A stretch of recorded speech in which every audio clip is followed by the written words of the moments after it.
You for joining us. My name is Doris Lill, and I'm the Director of Healthcare Access here at the Society, and I'm the Interim Program Officer for our Clinical Fellowship Program. I'm thankful that I know most of you and appreciate all of you joining us today. And so we do have a packed agenda. Today we're going to cover a series of hot topics. And so before we dive right in, I'll do a brief introduction as to the two presenters for our first hot topic.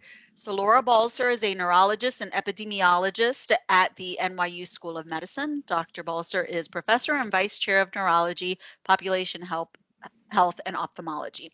She received her medical degree in 1991 from Johns Hopkins. Following residency in neurology at the University of Pennsylvania, Dr. Balcer's postgraduate training included a clinical fellowship in neuro-ophthalmology in 1996 and a master's degree in clinical epidemiology at Penn in 2000. During the past 15 years, Dr. Balcer's collaborative clinical and research teams have focused on the development of visual function tests and other outcomes for clinical trials in MS. Most recently, her team's expertise and paradigms from MS research have been sought to examine how new vision-based tests and other tools for concussion diagnosis and management. Dr. Peter Calabrese serves as the director of the Multiple Sclerosis Center at Johns Hopkins University, focusing on the diagnosis and management of MS. He is the principal investigator on several clinical trials and oversees research projects seeking to create new anti-inflammatory and neuroprotective therapies for MS. Dr. Calabrese received his undergraduate degree from Yale University and his medical degree from Brown. He went on to complete a fellowship in neuroimmunology at the NIH. He is also directing currently a longitudinal magnetic resonancy imaging study using new ways of assessing nerve fiber and myelin integrity in the brain and the spinal cord. These approaches may provide more information than conventional MRI, which is heavily weighted towards measuring inflammation. And so with that, I will turn it over to Dr. Calabrese, and please go ahead and share your screen, and let's dive in. Thank you, Doris. It's really my pleasure to be here today with such a great group of people, and I will just dive right into the talk so that we can hopefully get back a little bit on schedule and time, and I do want to leave time for questions. Okay, so the first hour session is Laura and myself kicking off on biomarkers, and we're going to focus on two of the biomarkers that are really already in the clinic in some ways and have been partially validated, but I think require a little bit further validation and education on how to interpret this kind of data. So I'm going to talk about serum neurofilament light, and Laura's going to talk about OCT and the pros and cons of both of these methods. So as we think about biomarkers, there are a lot of them, and the real goal clinically is to help guide us in terms of defining what subtype of patient we might be have in front of us and what's happening pathologically to that patient. And then hopefully the biomarker might also guide therapy so that we can decide whether all MS patients should be treated the same, or my personal feeling is that there are some people who have markers of more aggressive disease that might indicate that we should intervene in a more aggressive way early, or some people with more benign disease. And this is done obviously in cancer and other fields. And I think we're starting to get to the point where we can subtype people with MS and define what's happening to their disease at that point, and hopefully make prognostic decisions, as well as determining whether the therapies are working. So just a little bit about biomarkers. Obviously, one would hope that this is something that we could objectively measure. Usually it's something that would indicate a pathogenic process associated with the disease. Ideally, a biomarker is something that's non-invasive and easily measured with high sensitivity, and it would allow early detection of a process before clinical pathology has ensued. We also obviously hope for high specificity. And many times it's appealing if the biomarker has what we call face validity. That is, that it provides direct insight into an underlying biological mechanism, but that's not always the case. I always point out that the PSA test for prostate. It's not really fully known, to my knowledge, what that actually means biologically, but it has prognostic significance.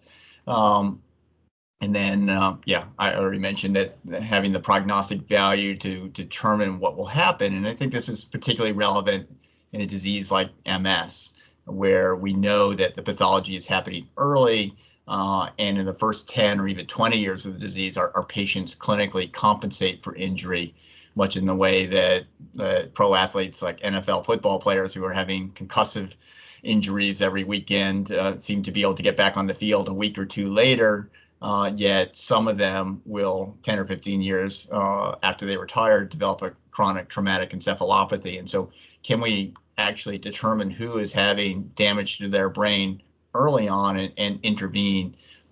And similarly, can we determine who might have benign disease and not need as aggressive therapy, because we know that some of these therapies actually do have side effects. So why measure neurofilaments and why measure axons and neurons in the retina with OCT? Well, I think many people know at this point that the final determinant of disability progression appears to be the damage to neurons and axons, and that there are some people who have inflammation with enhancing lesions on their MRI and don't actually go on to have atrophy or disability. And even the degree of demyelination is hard to tell how much injury is going on, because the MRI doesn't really discriminate well between demyelination and partial remyelination, and a little remyelination can actually protect the axon. So having these measures that directly read out on neuronal axonal health, I think are going to be incredibly useful moving forward. As Laura will tell you, that although half of patients clinically have optic neuritis, the majority of patients have occult optic neuropathy at postmortem. And she'll tell you more about the retina. So with neurofilaments, these have actually been around for decades. And much of the literature early on was recording high levels of neurofilaments in the spinal fluid. And of course, there are heavy, medium, and light chain ones. And the topic today is light chain because that's come the furthest, although there may be some utility in measuring neurofilament heavy as well.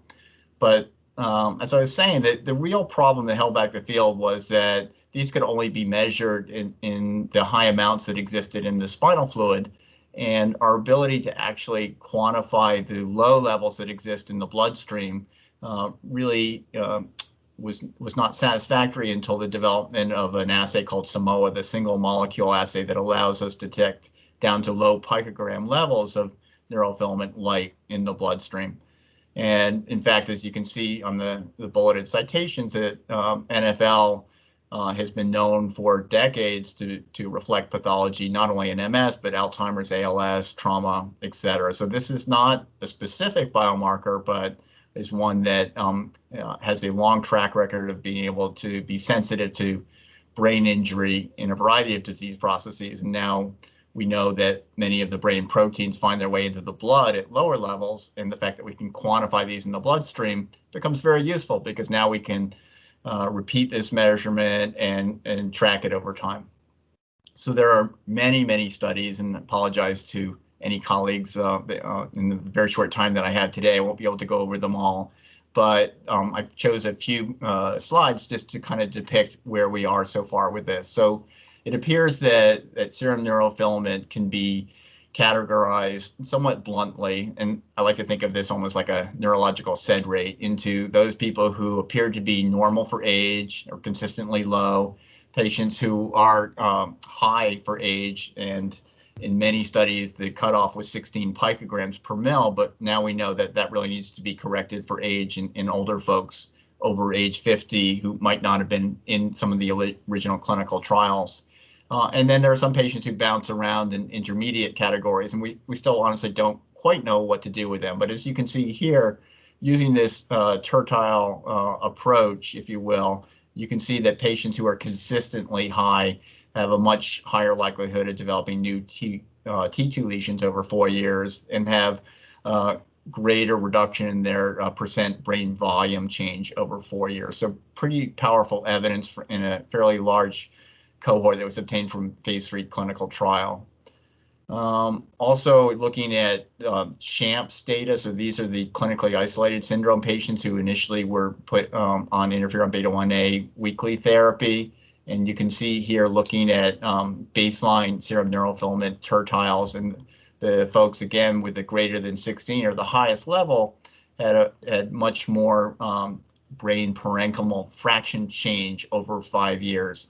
And if you look at the baseline predictors, neurofilament is highly significant in having predictive value. Interestingly, T2 lesion volume also comes up, and that's something that clinically I think we can start to look at. When you have a high lesion load patient, we think, oh, this person may ultimately progress, but adding neurofilament to it, I think, will have value, and more we're seeing studies come out in this regard.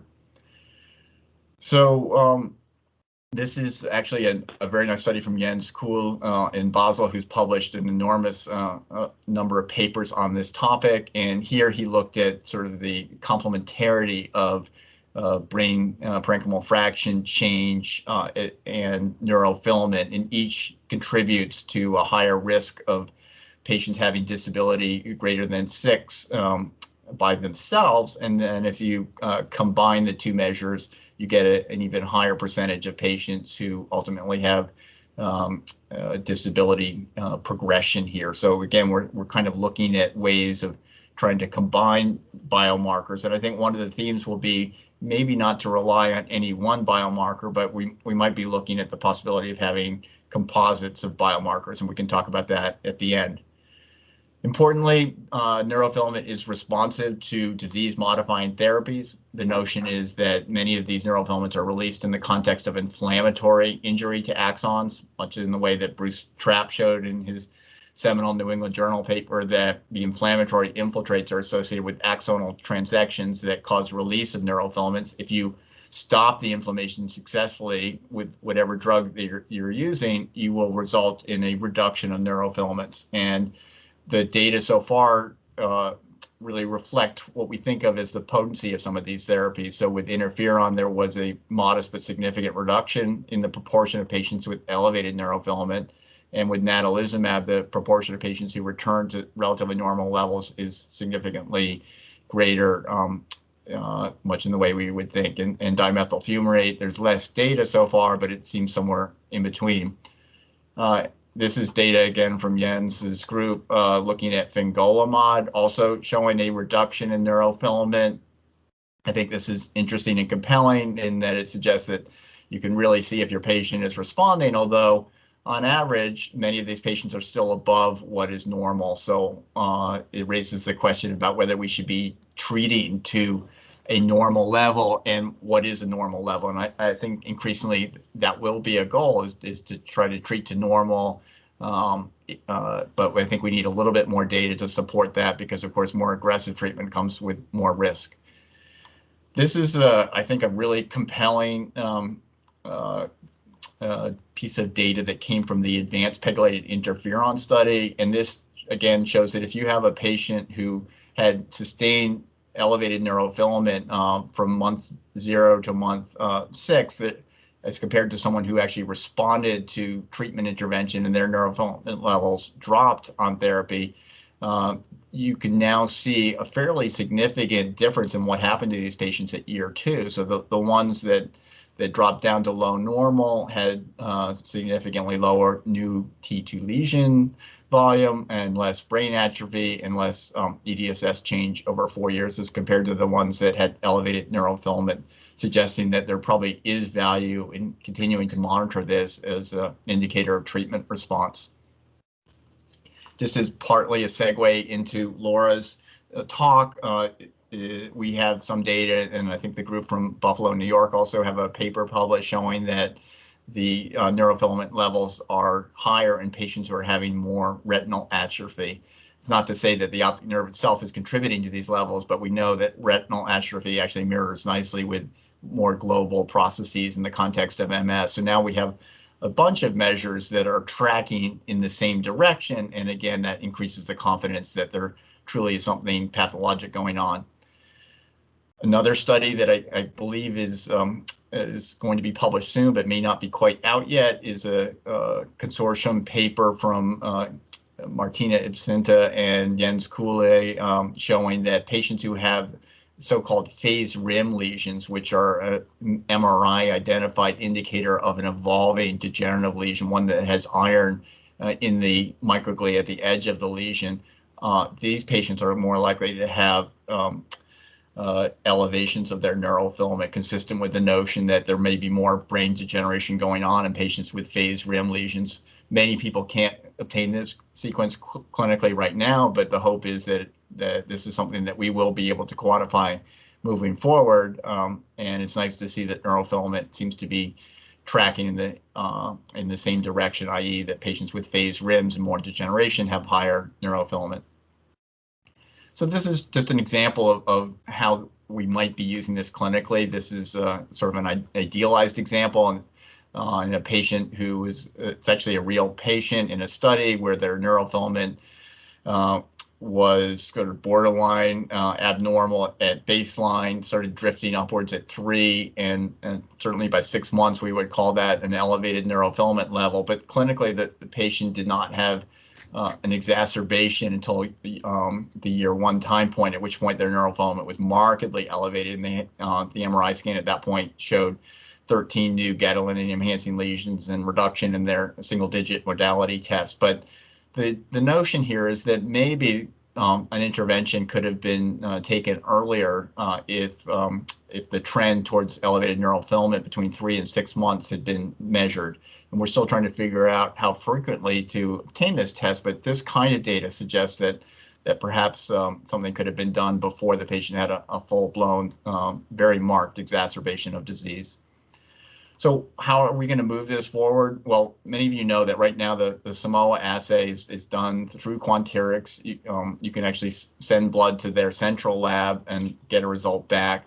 But in addition, some laboratories have a device where they can measure this. However, it requires a fair bit of experience, and some of my colleagues tell me that they've had more variability than some of the labs that are doing this on a regular basis. So there's a huge need for a global clinical diagnostic, or sorry, not a diagnostic test, but just a clinically certified laboratory test. And so we've been working with Siemens Healthineers, who's one of the global leaders in laboratory testing, and they have developed an assay that looks very useful in that it correlates very highly with the Quanterix test. And the idea would be that Siemens actually has this kind of equipment that can run this assay in all the major laboratory facilities around the world, Quest, LabCorp, all the major hospitals.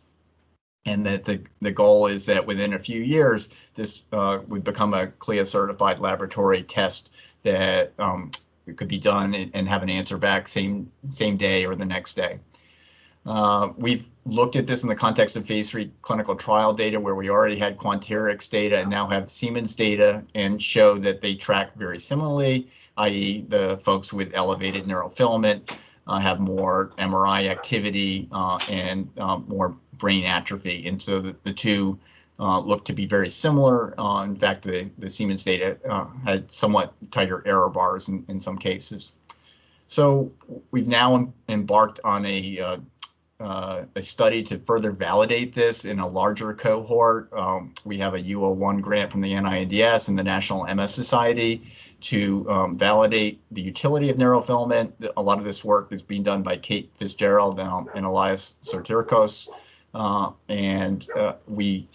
Kate first and Elias have looked at the change with age, and here you can see the important trend that around age 50, there's a little bit of an inflection point, and neurofilaments start to rise, and so we believe that this value is going to need to be interpreted relative to age, which is important.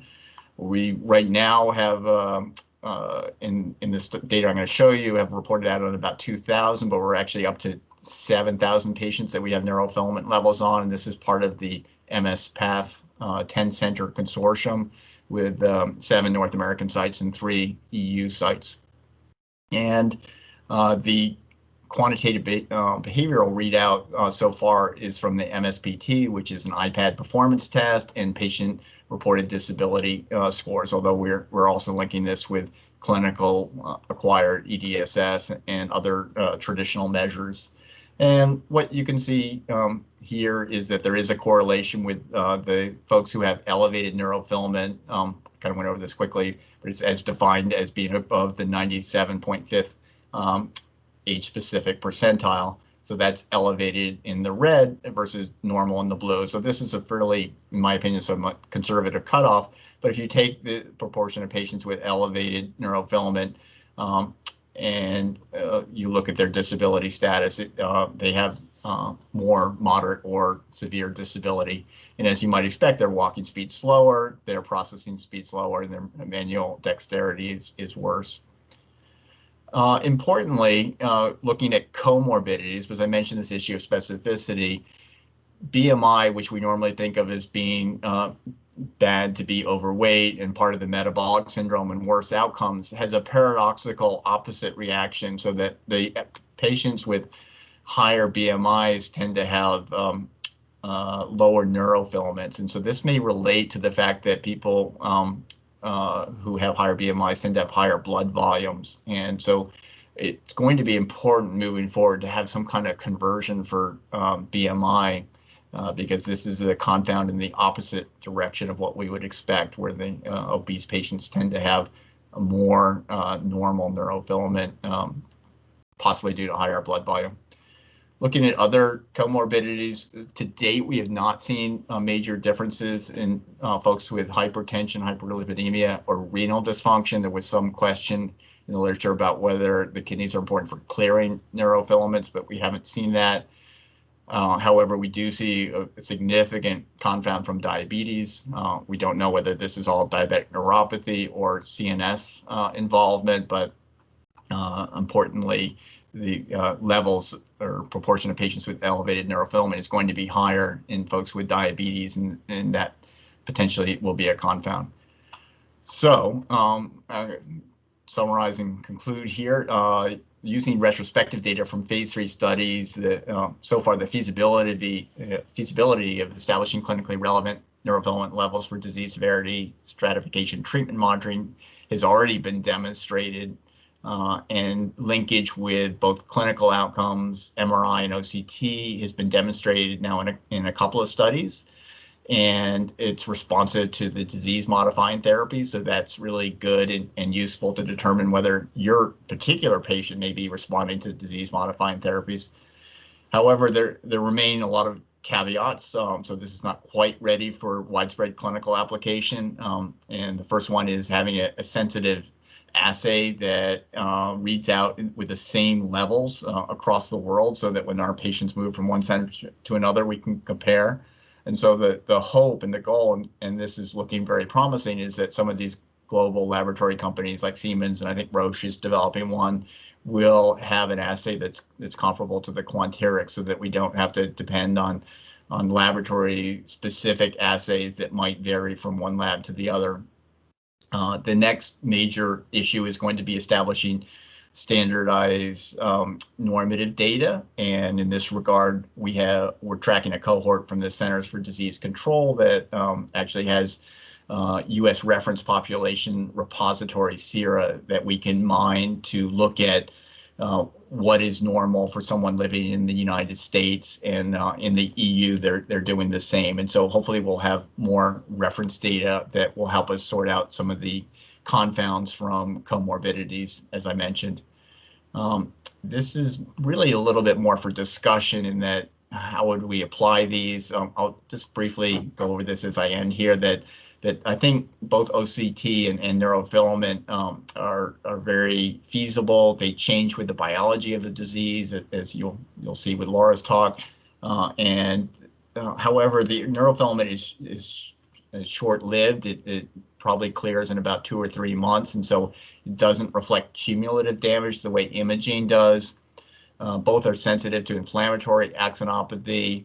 Remains a little bit of a question as to their utility in progressive MS, where there's less inflammation, more insidious degeneration. However, both of these have signals that we can talk about in the question and answer that look promising. So I think that there still probably will be an application in progressive MS, but they're certainly right now seem to have their greatest indication in relapsing disease.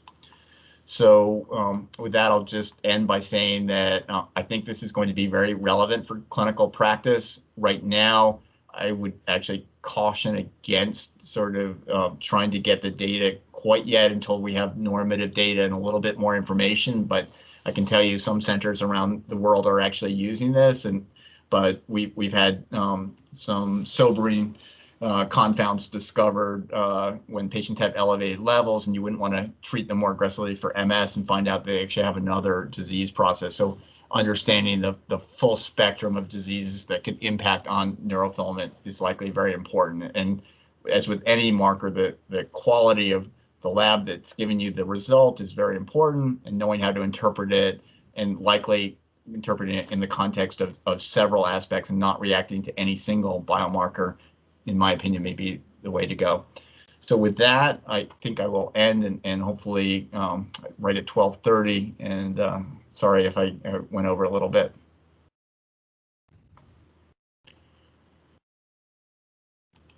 Excellent. Thank you so much. And Laura, you're ready for yours.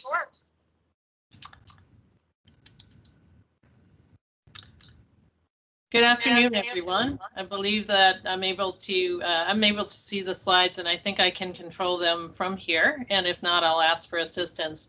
Thank you for the opportunity to present our 2 decades long effort in the development of structural and functional visual outcomes for MS research and clinical trials. A big thanks to Dr. Calabrese and our other fabulous collaborators over the past 2 decades, and to the National MS Society and the NIH for generous funding. Today we'll talk about low contrast acuity, and it all began with our patients. I was a fellow in neuro-ophthalmology with Dr. Stephen Galetta at University of Pennsylvania, and basically we observed that patients with multiple sclerosis said that their vision was not right, despite 20/20 or better visual acuity on the black and white eye chart, as you see in the top panel. They said their vision wasn't right, and we just had to find a way to capture their symptoms. And the literature at the time supported low contrast vision.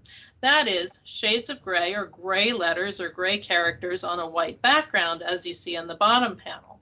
We found that there was a low contrast or gray and white version of the early treatment diabetic retinopathy study charts, or ETDRS visual acuity charts, that were used in ophthalmology clinical trials at the time. And these were the eye charts that showed that you don't have to go blind from diabetes and that laser treatment was effective. So we see in the top panel the ETDRS visual acuity high contrast chart, and then in the lower panel is the low contrast cousin. And next slide, please. There was literature from the optic neuritis treatment trial in the late 80s, early 90s, that people who had had optic neuritis on a demyelinating basis had reduced low contrast vision. And they used a chart called the Pelley-Robson contrast sensitivity chart, as we see in the right panel. That is all large letters, 20/680 Snellen equivalent, of varying degrees of shades of gray or contrast. And in that trial, remarkably, even years later, people, at least half of the patients, had reduced contrast sensitivity, or the ability to perceive these low contrast letters, even years after recovery from optic neuritis. And we think this is in part retina, as Peter alluded to, optic nerve, but also some of the posterior visual pathway, as some of our MRI studies later showed. Next, please. And so one of our first studies was to compare the measures head to head. So to be honest, we chose that low contrast letter acuity Sloan chart that I showed in the first slide, just because the Pelley-Robson chart that I just showed you was out of print, but it came back. So we decided to compare these measures head to head. On the y-axis in this graph, we see the odds in favor of a person being a person with MS versus a person without MS if you had a reduced score on any of these measures. So across the x-axis, we have high contrast visual acuity, or black and white chart, our low contrast Sloan chart in red, contrast sensitivity in Pelley-Robson, and color vision using the desaturated D15 test. And low contrast letter acuity charts edged out the other measures in distinguishing people with MS from controls. Next slide. And in parallel with that, the low contrast letter acuity chart was used in MS clinical trials. So these are data from a phase 3 trial of natalizumab. And what this shows is a Kaplan-Meier curve demonstrating the cumulative probability on the y-axis of a sustained loss of vision, loss of 3 lines or more at that time, of low contrast acuity for 3 months or more. And basically the low contrast letter acuity chart was able to demonstrate a treatment effect for the active drug natalizumab in the case of this trial. Next, please. And so we thought, well, what about high contrast visual acuity? Maybe we just haven't been measuring it well in the EDSS with a near card and things that aren't really clinical trial based. And so using rigorous methods for high contrast visual acuity, it still was not able to demonstrate a treatment effect or to show changes over time in these patients in a clinical trial. And this was in parallel to the data sets that were used to develop the MS functional composite. It was being developed at that time, and those data had shown that high contrast visual acuity just could not show a difference in people with MS. Next. And so there was a backstory to this. We were looking to see how can we validate the low contrast acuity chart. What is this about? Is it structure in the eye or the brain?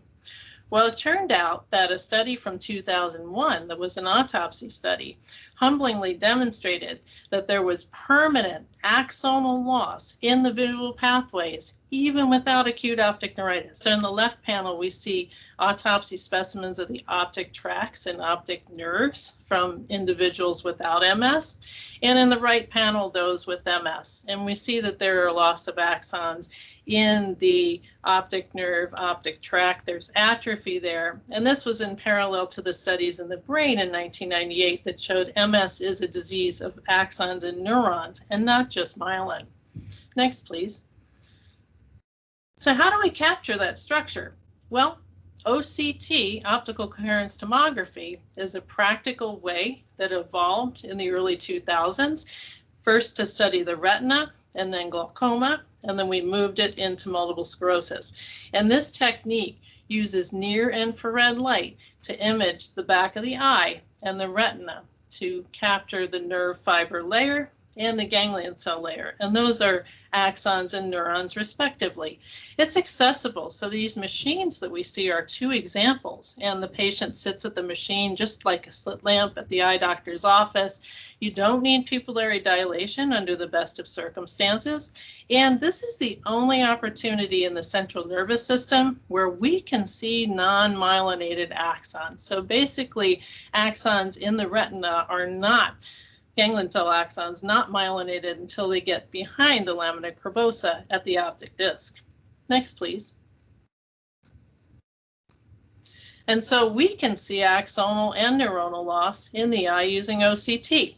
So some abbreviations we'll use at the top: retinal nerve fiber layer, and that is axons. And so what we do is basically do a scan around the optic disc. In the top gray and white photo you see there's the optic disc. The RNFL scan is around it, and so it takes a cross section of that layer. And then going over to the fovea in the macula, we are able to image the ganglion cell layer, and that is neurons. Next, please.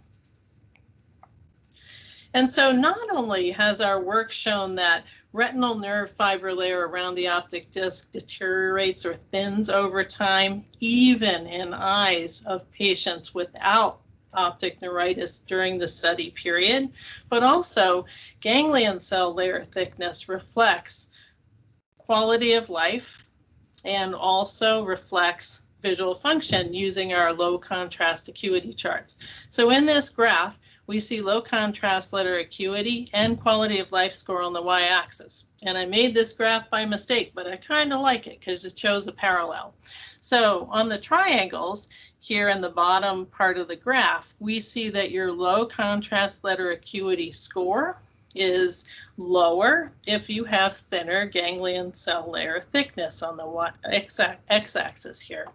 Low contrast acuity is in the bottom, and the top is quality of life score, and that's out of a total of 100. That's using the National Eye Institute Visual Function Questionnaire 25-item version, and people with thinner ganglion cell layers have worse quality of life. So here we see structure meets function meets quality of life for the patient using OCT. Next, please. And so this is a really helpful thing for clinical trials, and it really enabled us to zero in on the optic nerve as a possible model, because nowhere else do you have structure and function this neatly correlated. Plus, there was an unmet need, as we'll show you, in optic neuritis. And so there's a window of opportunity to intervene. And I'm going to show you data that show that people with optic neuritis, while there is recovery, it is certainly not perfect, and there are persistent quality of life abnormalities. Next, please.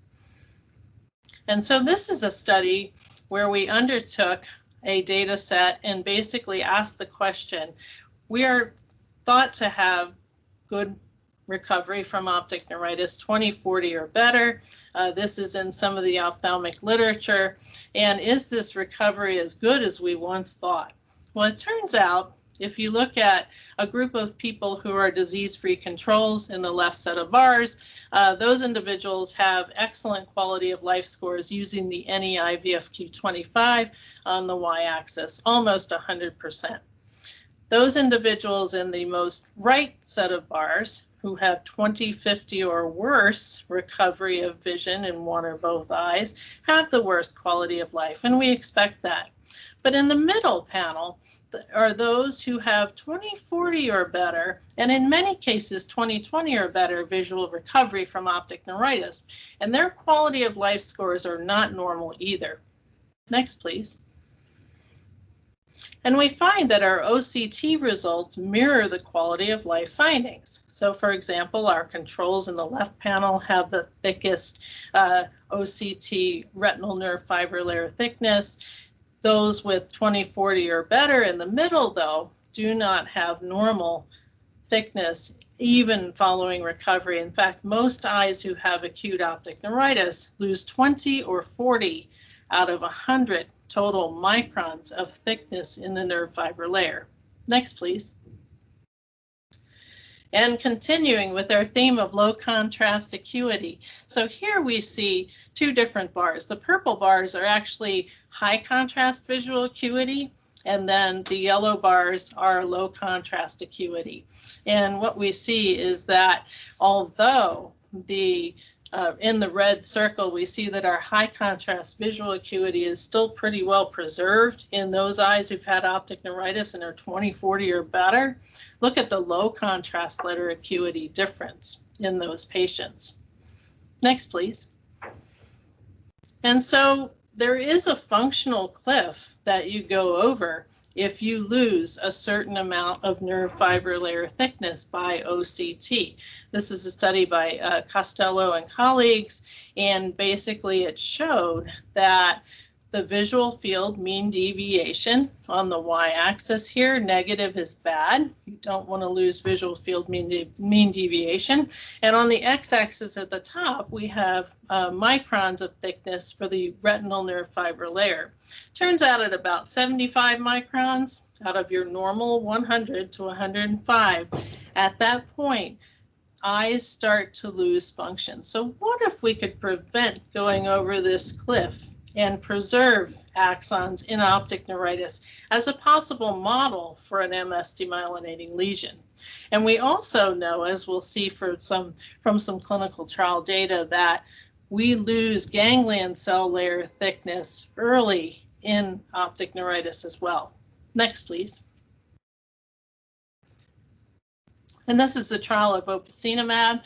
Here we have the ganglion cell layer thickness on the y-axis, and this trial enrolled patients basically early in their course, but within a month.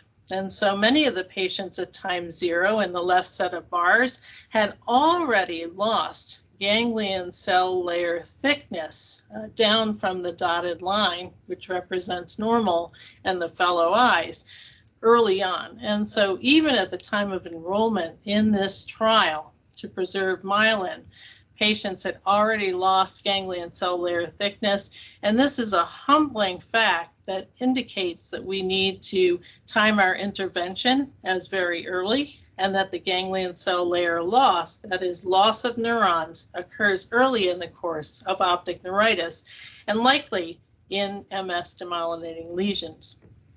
Next. So what's new for OCT in MS? Well, believe it or not, the current international diagnostic criteria for MS do not include the optic nerve as an imaging lesion site, despite the high prevalence of acute and subclinical optic neuritis. Next, please.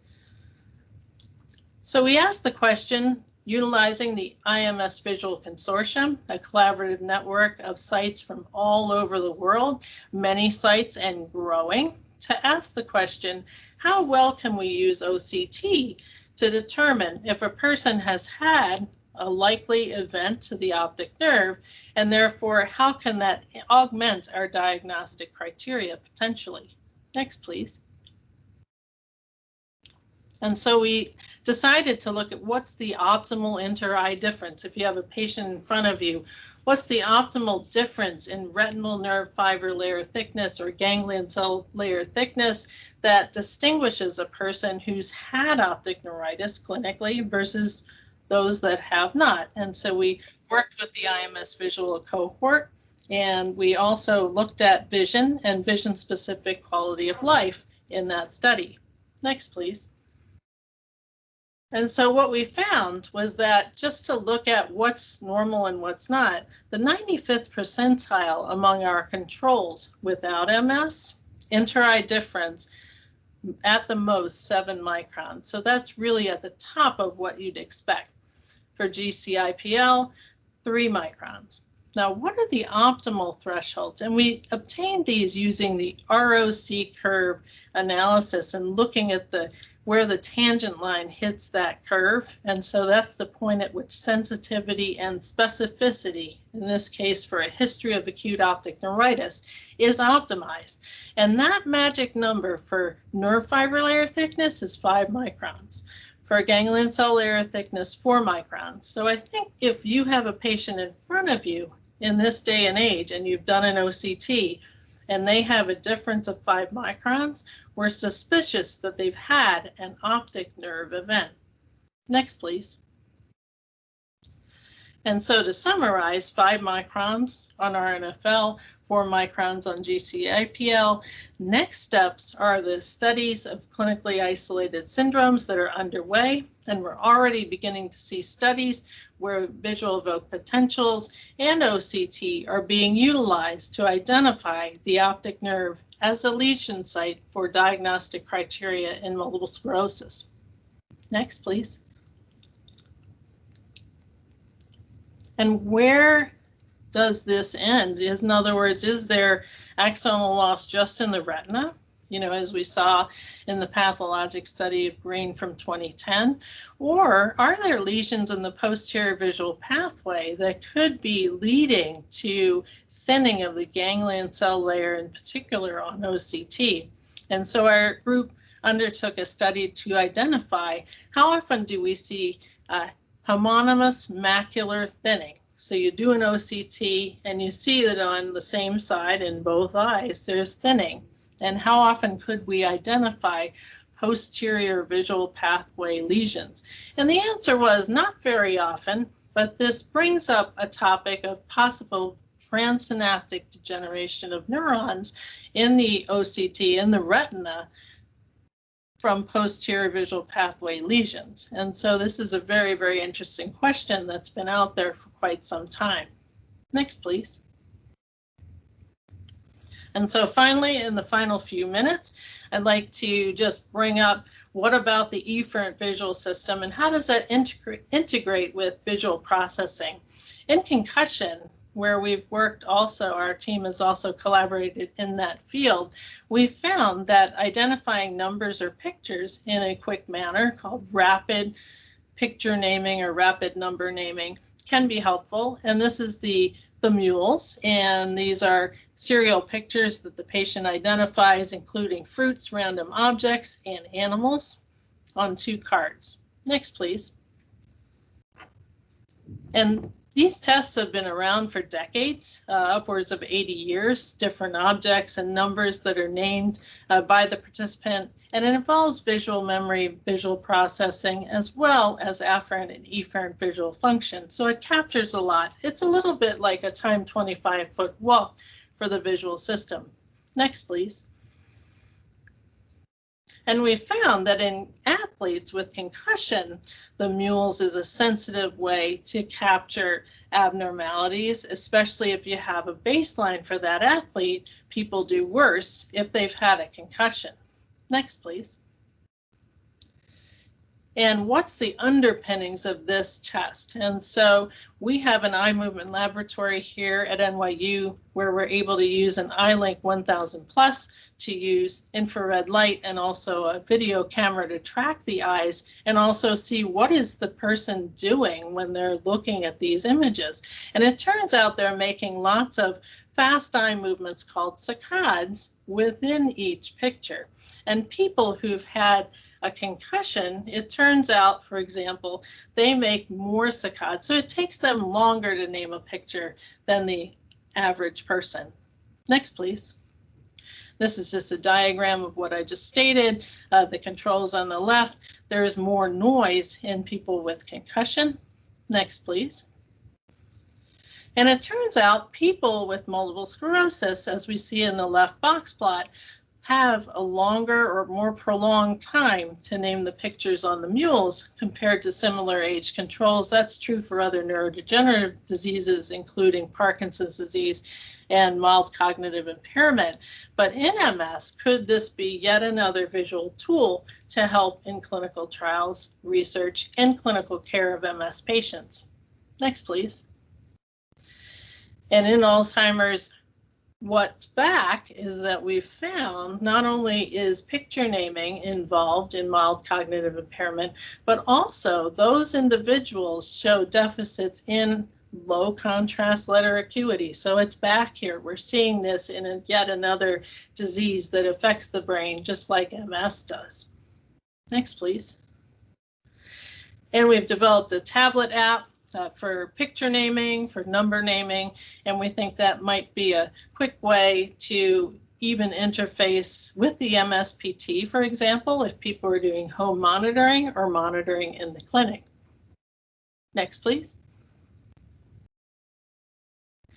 And then finally, what's another role for OCT? So this came out of MS work, and basically, could we bring this full circle into concussion and other neurodegenerative diseases? One of these is called CTE. Pathologically, that's the disease that athletes can be predisposed to with multiple traumatic brain injuries. And there is a study from 2018 that demonstrated that athletes, boxers in particular, with a history of multiple head blows do have nerve fiber layer thinning. Next. And so, what's our vision for MS? Well, vision is very vulnerable in MS. It encompasses half of the brain's pathways. Visual performance measures are sensitive, additive, and always evolving, as we see from our picture naming tests, etc. Starting with the low contrast letter acuity, we now have RAN, we have OCT to measure structure in addition to function, which are both involved in MS, and the visual system is unique in having a special correlation between structure and function. And so the diagnosis of MS, we're optimistic, may soon include the optic nerve as a lesion site, and I think visual measures will continue to be important for MS clinical trials and MS clinical care. Thank you. All right, excellent. Thank you, Dr. Balser and Dr. Calabrese. We do have some time for Q&A, so just unmute your lines and speak up if you have a question or a discussion point.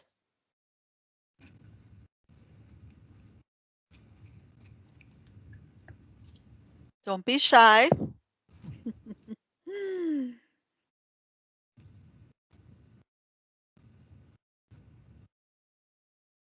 Okay. I'm looking just to make sure that there were no questions posted in the chat box while you were presenting. It doesn't look like we have anything there either. So maybe I'll just Please. go forth with Laura a little bit. So Yes. Laura, we were actually just talking amongst our group about reading OCTs clinically, and you know, we've had held off on that for a long time, but now our Wilmer ophthalmology colleagues have been reading OCTs for decades, and there's increased pressure for neurologists to do this. And I'm just curious what your thoughts are on neurologists reading OCTs, and then what is a significant change over time, and what might be actionable. So I don't think there's a right or wrong answer here, but I'm just curious what your thoughts are. Yeah, I think there is a big clinical role for OCT. One is really, first of all, to make sure that it's not something that's not optic neuritis or not MS related or not something that you need to identify. So in other words, is there swelling in the macula, to go for central serous retinopathy, for example, which is common in young and middle-aged people? Is there some other retinal finding that you'd want to know about in that patient? So it's important, A, for that. And also, I think to follow people over time. We talked about the inter-eye difference of 5 microns in nerve fiber layer thickness, which I think can be significant.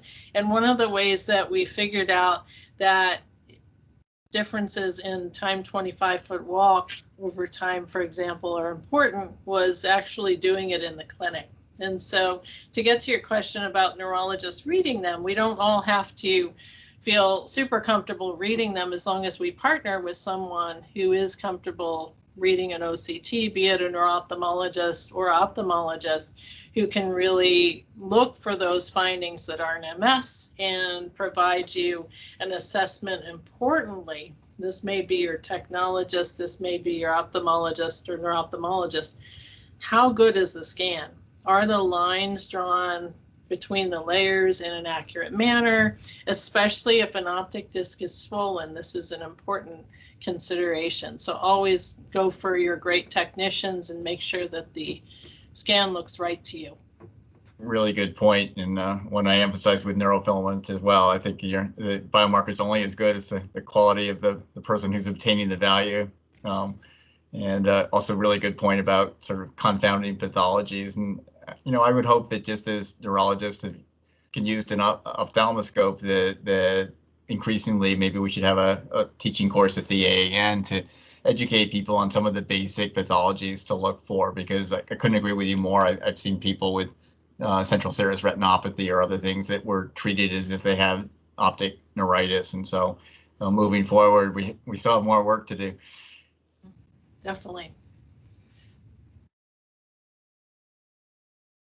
Okay, I see that several of you popped up on camera. I don't know if that's because you're just getting ready for our next topic or because you wanted to chime in on this discussion. Getting ready.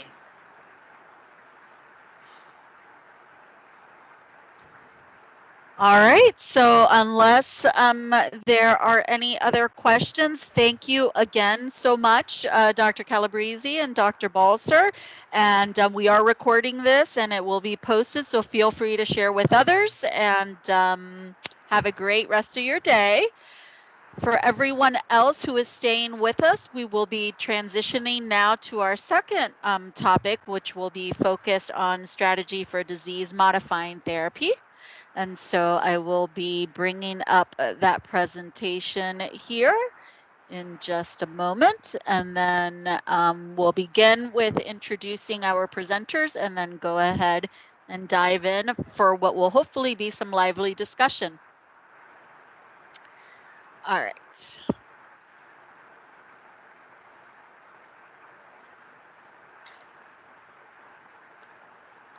All righty, everyone. Okay, so our next topic is high efficacy versus escalation therapy when initiating disease modifying therapies. And so today we are joined by our three panelists who will be discussing and with some facilitation by Mila Goldman, who is the chair of the Division of Multiple Sclerosis and General Neurology at VCU. She received her medical degree from Rush Medical School in Chicago and completed her neurology training at the University of Virginia with a neuroimmunology fellowship at the Cleveland Clinic Foundation Mellon Center. During this time, she also completed a Master's of Science degree in clinical research and trial design at Case Western University in Cleveland. Her research interests include MS therapeutics and MS-related motor fatigue. Dr. Goldman is a member of the Virginia chapter of the Society's Healthcare Advisory Committee Council. We are also joined by William Meador, who is an associate professor of neurology at the University of Alabama, Birmingham. He received his medical degree from the University of Mississippi School of Medicine and completed his residency at the University of Alabama, followed by a fellowship in MS. His research interests are focused on MS, transverse myelitis, NMO, optic neuritis, and neurosarcoidosis. He's a partner in MS Care with the Society and serves on the Healthcare Provider Council for the states of Alabama, Mississippi, Georgia, Kentucky, and Tennessee. And lastly, we have Pavan Bhargava, who developed an interest in immunology early in medical school at the Christian Medical College in Vellore, India. He then completed his neurology training at Southern Illinois University School of Medicine, and while there began researching in the field of MS. Following his neurology training, he completed a 3-year fellowship at Johns Hopkins in neuroimmunology and neurological infections, focusing on MS clinical care and research. His fellowship training was supported by a Sylvia Laurie Physician Fellowship Award from the National MS Society. And my apologies, Pavan, if I most likely mispronounced your last name. But with that, I am going to go ahead and kick us off with a poll question. And so if you will give me just a moment, I'm actually going to put the poll question in the chat box so that you can click on it. So bear with me for 1 second while I do that, because we want to know what is your preferred strategy for starting a patient on a disease modifying therapy. And actually, for ease, if you'll just type your question, or I'm sorry, type your choice into the chat box, I think that might be a little bit easier. So are you for escalation therapy, or are you for going with the highest efficacy right from the get-go? So if you will put into the chat box what is your preferred method. And so I'll give us all just a moment here to put that into the chat box. Are panelists allowed to vote? Sure. All right, so we see that Mila says it depends. Well, I have to be a moderator. Right. I'm moderating. I know, yes, you have to appear to be Fully yes. balanced. Yes, yes. All right, does anybody else want to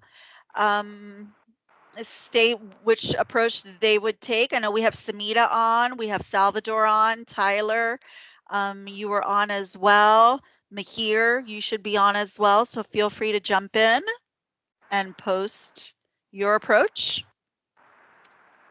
All right, so let's go ahead and for the sake of time, move on. And so we're going to start with Will Meador, who will present his position, which is early aggressive treatment. And so if you will just give me some verbal cues, then I'll advance the slides for you. Doris? Yes. It's Mila. Would it be helpful if we just kind of explain the layout that we're going to Sure. walk through, maybe? Sure, please. Okay, so we're going to have each speaker present their side of this debate between high efficacy and escalation approach to treatment.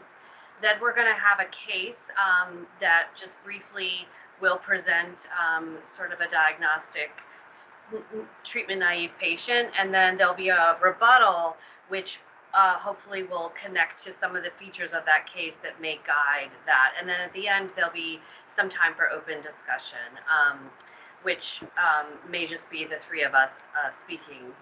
We'll see how that rolls out. Okay, so I just wanted to prepare people for how the format's going to work. And so with that, Will, if you want to lead us off, I believe you're taking the mic first. Perfect. Thank you.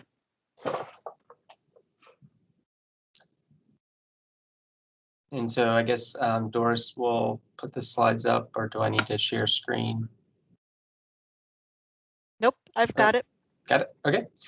So some disclosures, really the only relevant. Well, my name is Will Metter. I'm at the University of Alabama, Birmingham. Thank you for inviting me to speak. It's fun to debate these things. I was assigned this argument, I guess, if you will. But I wanted to note that I am on the study advisory committee for the Treat MS trial, which is part of a sister pair of trials, Deliver MS and Treat MS, which are actually designed to answer this question. So hopefully we'll know the actual answers to this in a few years. We can go next slide. So just a roadmap of what we're going to briefly talk. I only have 10 minutes, so we got to rush through this. But basically, we're going to talk about treatments do make a difference in MS. I'll hopefully show and convince you that aggressive treatments are more effective than traditional platform therapies. And then we'll talk briefly at the end about how personalized medicine can mitigate much of the risk of aggressive therapies. And then, of course, we'll celebrate because I've convinced you all that early aggressive treatment is best at the end. All right, next slide. So I think one thing I'd like to point out, you can go on to the next slide, is that the course of MS has changed in the treatment era. When I trained, I was told to counsel patients that half of patients with MS would use an assistive device for walking at 15 years. About half would have secondary progressive MS at 20 years. And those were the numbers I used. Thankfully, that is no longer accurate. So what we see is secondary progressive MS rates have declined precipitously in the treatment era. This is from the MS EPIC cohort. 500 patients followed over 10 years with a rate of secondary progressive MS of 11% at 17 years. Also an EDSS of 6 achieved in 50% of patients at 36 years of disease duration, which is more than double what it was in the pre-treatment era. So I think that's huge, and treatments make a difference. Early treatment makes a difference. We saw that in long-term follow-up with the Betaseron study, which was initiated in 1992 or completed in 92. We followed them up 16 years later and found that those who were on the placebo arms had a significantly higher mortality rate 16 years later than those who received the active treatment arm at the beginning of the trial. So early treatment matters, but treatment overall matters. We're making a big difference in patients' lives, and I think that's a key element of this discussion. And we can go to the next slide. So what about real life practice? So this is from the MS Base. It's an international cohort of patients, several thousand patients with MS, looking at the rate of secondary progressive MS in patients who are on active treatment versus those on no treatment. Obviously, I'm not going to go into detail in these for the sake of time, but what you can see is that those who are on treatment have noticeably lower rates of secondary progressive MS developing over several years of follow-up. And again, we're delaying or stopping in some cases, maybe secondary progressive MS development, which we don't treat as well as we do relapsing MS, which is yet another reason that we need to start treatment early and probably be aggressive. Okay, next slide. So when you look at treatment trials, phase 3 treatment trials for approval of medications, you see that patients who've had disease duration for less time, people who have milder disease at onset, have the greatest benefit from these treatments. It seems as if the treatment window for when these treatments are most effective is early. And I think that's the time to strike. And that's the time, and part of this argument of early aggressive treatment, that we need to act then. For example, if you look at interferon, it has its greatest treatment effect in patients with clinically isolated syndrome and delaying a second event, which would go on to clinically definite MS. Next slide, please. And you may think when you see a patient with CIS that you have time to wait. These are 12-month rates of brain atrophy in patients with CIS, relapsing MS, secondary progressive MS, and primary progressive MS. It was 1,000 MS patients, so it's a large study. we don't have time to wait in these patients. Their disease is active. They're having brain atrophy rates at those of primary progressive MS patients or secondary progressive MS patients. So again, we need to act early, we need to act aggressively. Interestingly, a group has looked at clinically isolated syndrome and cognitive decline. So patients with CIS, 29% had deficits on neuropsychological testing.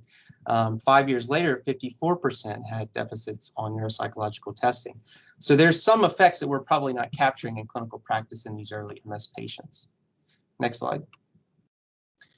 And again, just to reiterate, patients are suffering from an atrophy standpoint, and there's probably a lot of silent progression. And this has come out of the EPIC cohort in California to show that 23% of patients without relapses, so a quarter of patients with relapsing disease who've had no relapse, have disability worsening in their cohort.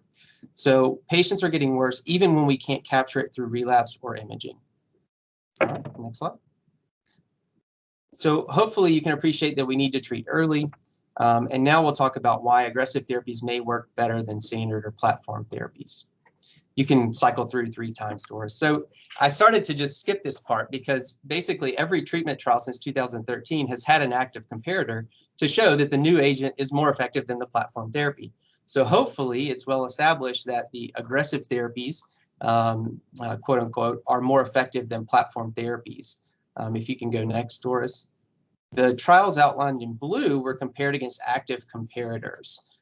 So these are trials showing NITA-3. These are rates of NITA-3 in the trials. So clearly superior NITA-3 outcomes. Okay, next slide, please. This is in real life practice. So this is looking at patients who failed disease-modifying therapy, a platform therapy, who were transitioned either to alemtuzumab or interferon at a 2-to-1 ratio. The top graph is relapse-free survival, basically. The blue is alemtuzumab, so you see a notable benefit over transitioning to interferon, and then the bottom graph is disability-free progression. You see a rate almost half that with alemtuzumab as it was with interferon. Interestingly, you may say, well, this is a riskier therapy, and it is, but if you look at discontinuation due to an adverse event, it was actually higher in the interferon group of 7% than it was in the alemtuzumab of 3%. So keep that in mind. All right, next slide. So this was the top database, which is another international database of MS patients, again, real world practice, comparing MS-based patients, and they were on a BRACE therapy or a platform injectable therapy. They were switched to natalizumab at the top database, or in the MS space, they found patients who failed a BRACE therapy and were transitioned to another BRACE therapy. And then they compared their outcomes over 4 years. And what we see is those who were transitioned to natalizumab had a much lower rate of relapse occurrence. Okay, next slide. And so here we see, and this, the reference is wrong, sorry. It's actually Baroncini from 2016. But this was a group comparing natalizumab and fingolimod transitions after a relapse failure on BRACE therapy with 2 years of follow-up. And again, we see in the intention to treat arm, 80% were relapse-free on natalizumab, whereas 66% were relapse-free on fingolimod. Also, NITA-3 was achieved 70% of the time with natalizumab and only 44% of the time with fingolimod. Next slide, please.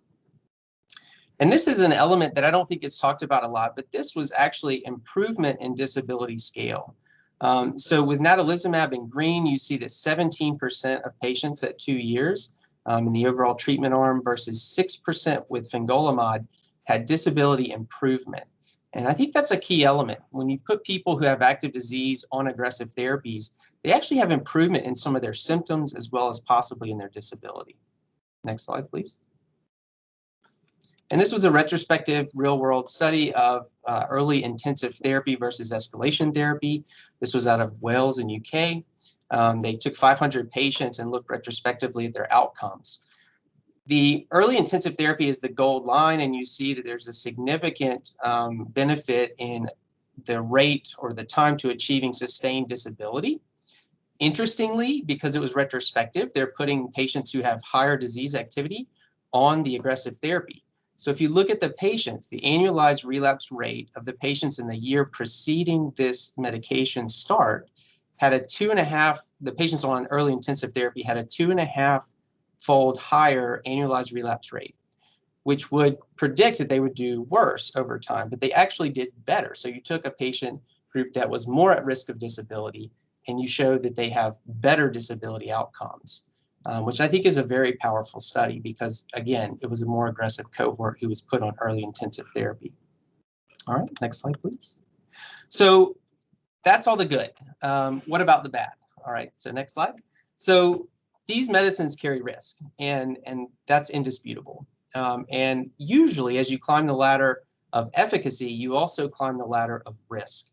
But we can risk stratify patients. We can pick an agent. We're not choosing these at random. We can speak with patients and determine what their priorities are. And we can then test for or screen for or monitor for these side effects. And you all are probably very familiar with the monitoring that we do with these treatments. These are just some examples. But we can really avoid a lot of the adverse outcomes that are serious through monitoring. Next slide, please. And another element, and this has been shown in several different groups, this was a study of 69 patients, 66 MS physicians, is risk tolerance, right?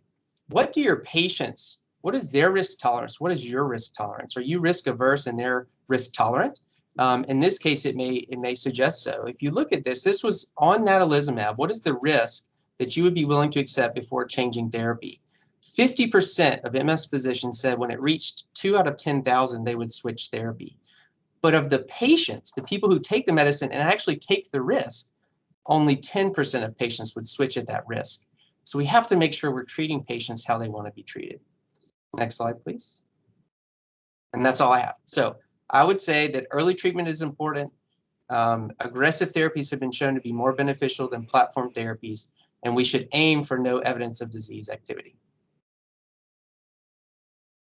Well, I think just for this meme alone, maybe you win. I don't know, Pavan. Let's see what you come up with. Yeah.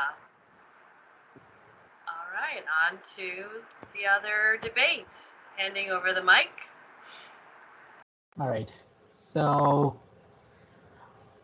these are my disclosures, and I'm gonna, let's go to the next slide. So this is just the outline of what I'm going to be talking about. So first, I'll just go over our treatment landscape, and then just what these two strategies entail. We'll discuss some of the observational data that you already heard about, and how the problems with this data, and why we don't have any good data to choose between these two strategies. And then we'll discuss the risks associated with each approach, and how our current situation with COVID-19 impacts my my choice between these two approaches. All right, so I want you to look at this. So we have a lot of treatments now for MS, right? And there's probably a whole new bunch of drugs coming up in the next few years. And I think the other important thing to look at here is the timeline that these medications came about, because this will be relevant when we discuss some of the observational data. And if you go, Doris, can you move to the next slide? So these are, what most people would call higher efficacy, higher risk disease-modifying therapies. So natalizumab, alemtuzumab, the B-cell depleting agents, and cladribine. Some people would put fingolimod in that group too. All right, next slide. And this is just a schematics showing you, what is escalation therapy and versus early higher efficacy therapy. So traditionally, the approach has always been one of escalation, right? Where people would choose a disease-modifying therapy that was safe and could potentially work. If it didn't work, then you moved on to the next disease-modifying therapy, and that's in panel A. And then in panel B, you see the alternative approach, which some people call for now, because we have so many choices for higher efficacy therapies, of potentially starting with a higher efficacy therapy and then staying on that long term. But at an individual level, I would say there is zero data to support either strategy, right? And we'll go through this in the next few slides. All right, let's move on to the next slide.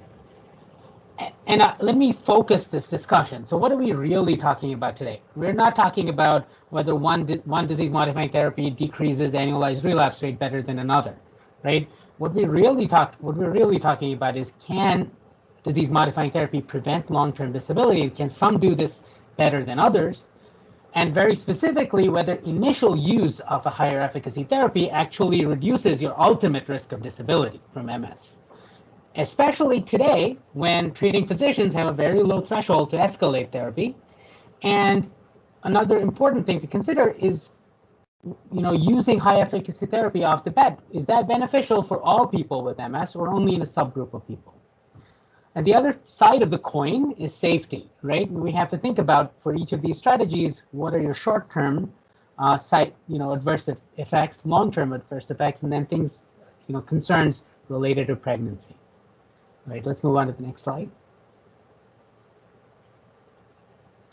All right, so there is no doubt that MS patients become less disabled than in the past. But if you look at the studies that looked at death rates from MS, those have been going down for 5 decades, even before disease-modifying therapies ever arrived on the scene, right? And while we think DMTs are, an important factor in why disease has changed, there are a lot of other reasons why disease, outcomes are changing. One is we've been changing diagnostic criteria, right? So people today, people who were in all your CIS trials would generally be categorized as our relapsing remitting MS today. And so as you keep including these people with, probably milder disease in your cohort, you will tend to shift your overall disease outcomes towards a more milder phenotype. There's been a change in disease epidemiology. So the female to male ratio keeps increasing, right? And we know women do better in the long run than men with this disease. And so that changes your disease outcome.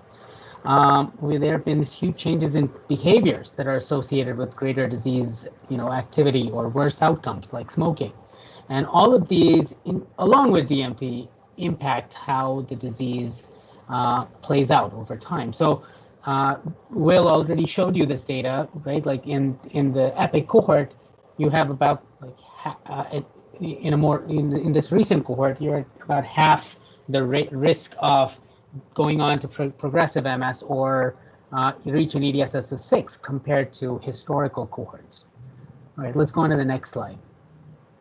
But it's not, it's not just highly effective therapy that prevent long-term disability. So if you look at this meta-analysis that looked at disability outcomes in people who are on injectables, this included observational studies and RCT extensions.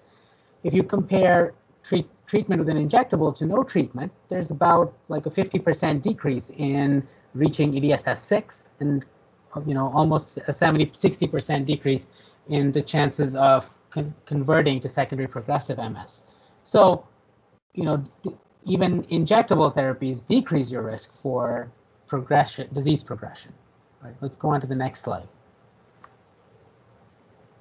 All right, so this was a study that Will showed us. This was Brown et al. from MS BASE, and here, you're comparing patients who were on interferon or glitazone acetate, and then fingolimod, alemtuzumab, or natalizumab. And the first thing to look at is, the interferon or glitazone acetate treated patients, their risk to conversion to secondary progressive MS versus no treatment was significantly lower, right? So it was about 30% lower.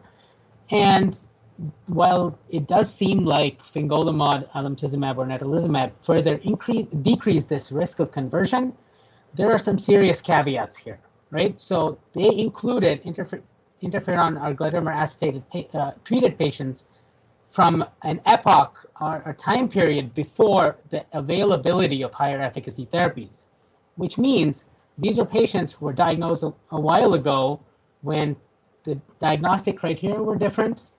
People started treatment less quickly, and you didn't have the option to escalate, right? So this is very different from today, right? So I don't think this data is very useful or applicable to how we treat MS patients today. All right, let's move on to the next slide. Same problem with this study from Harding, and this was again patients recruited between 98 and 2017, and while you do see there's a lower increase in EDSS compared to in early intensive therapy versus escalation therapy, if you actually look at time to sustain disability accumulation, if you compare people who were on and were in the escalation approach and were switched to a higher efficacy therapy versus those who were started on higher efficacy therapy, there was no significant difference, right? And again, this is a cohort where we have no idea how often people were being monitored with MRIs, how escalation was performed, and you had people, again, in this cohort who didn't have that opportunity for escalation, right? Because they were being treated before a higher efficacy therapy was actually available. So this is the problem with a lot of the observational data we have comparing these two approaches, is that the populations are not really the same, and a lot of this doesn't mirror today's clinical practice. All right, let's go on to the next slide. However, this is really important, right? So what about infection risk and safety with these therapies? So this is beautiful data from Sweden, where they have data on everybody in their country and what they do, in health-wise. And so if you look at people treated with rituximab or B-cell depletion, they have a significantly higher risk. It is about 70 or 80% higher risk of a serious infection that requires hospitalization compared to interferon beta or glitterimer acetate. And this risk increases over time, right? And similarly, if you look at fingolimod and natalizumab treated patients, those patients had a higher need for antivirals for herpes viruses. Now we know this, that these are that these therapies are associated with higher risk, but this is really nice data showing that when you have a large cohort of people and you're treating them over time, you have higher risk of infection with these more aggressive therapies. All right, let's move on to the next one. All right, and then just I had to put this in here just because of what's going on today with COVID-19. So if you look at data from the Italian cohorts and from another Iranian cohort, ocrelizumab increased the risk for getting COVID and the risk for developing severe COVID-19 infection, right? And not only does it increase that risk, but it also is likely to significantly reduce your vaccine response. So based on the Veloci trial, where you had about 30% absolute reduction in response to both tetanus and pneumococcal vaccines, it's highly likely that we're not going to have an optimal vaccine response in patients on ocrelizumab. And if you look at other vaccine-related studies from other treatments for MS, both natalizumab and the S1P modulators have blunt response to certain vaccines. So while we don't know whether they'll impact COVID-19 vaccine response, they may. So this is an issue with some of the more aggressive treatments that they may impact both risk for COVID-19, but also response to a vaccine. All right, let's go on to the next slide. All right, so just summarizing, like Will showed you, the disease course of MS has changed, and this may partially be attributed to DMTs, but there are a lot of other factors that go into this. The observational data that compares these two treatment strategies is woefully inadequate and significantly flawed, and it does not in any way model our current treatment philosophy or practice.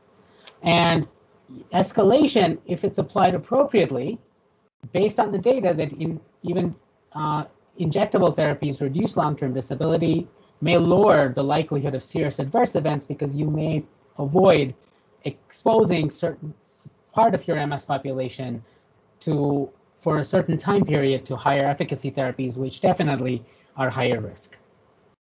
All right, so that's the end of my talk. Thank you. All right, excellent. So that looks like that's for later. Some rebuttal slides, yeah. Okay, we'll come back to those then. All right. Okay, so so I just wanted to put together a case. There are elements of this that are intentionally vague. But this is actually based on a real patient. So this is a 27-year-old Caucasian right-handed woman who presented to see me. And at the time, she reported 2 weeks of a warm sensation down the medial aspect of the left arm and into the left thumb with neck flexion. It reminded her of an event she had had the year prior, but in a different location. So then in speaking with her, she reported that just about a year ago, she'd seen a different neurologist, and at that time had a 3 to 4 month history of recurrent transient tingling paresthesias involving the right 4th and 5th digit and ulnar aspect of the hand. There were no neurologic deficits on exam, and she specifically didn't have any, findings on physical exam to suggest any dysfunction, and she was told to just clinically monitor her symptoms. So in speaking with her further, she actually detailed additional events that reached back several years. So she said that in the summer of 2018, she had twisted her ankle, and following that, she had some foot weakness, a slapping sound she would notice when running. She also described at that time warmth with neck flexion followed by left arm pain, a kind of a burning hyperesthesia. And then she had this weird, intense itching on the palms of her hands. She didn't seek medical attention, and the symptoms improved slowly over weeks. And she only really, I think, remembered it in part anchored because she had twisted her ankle, and she thought that that was the triggering event, but it's likely that she actually had weakness and that the ankle twisting was secondary to that. And then in May 2017, she remembered having some tightness in her mid-thoracic that was going on for several weeks that then remitted without issue. And then prior to that, March 2016, she had a fleeting squeezing sensation around her mid-thoracic region down to her groin, but only when she leaned forward. And this went on for 2 to 3 weeks and then resolved. So she's got, in retrospect, about a 4-year history.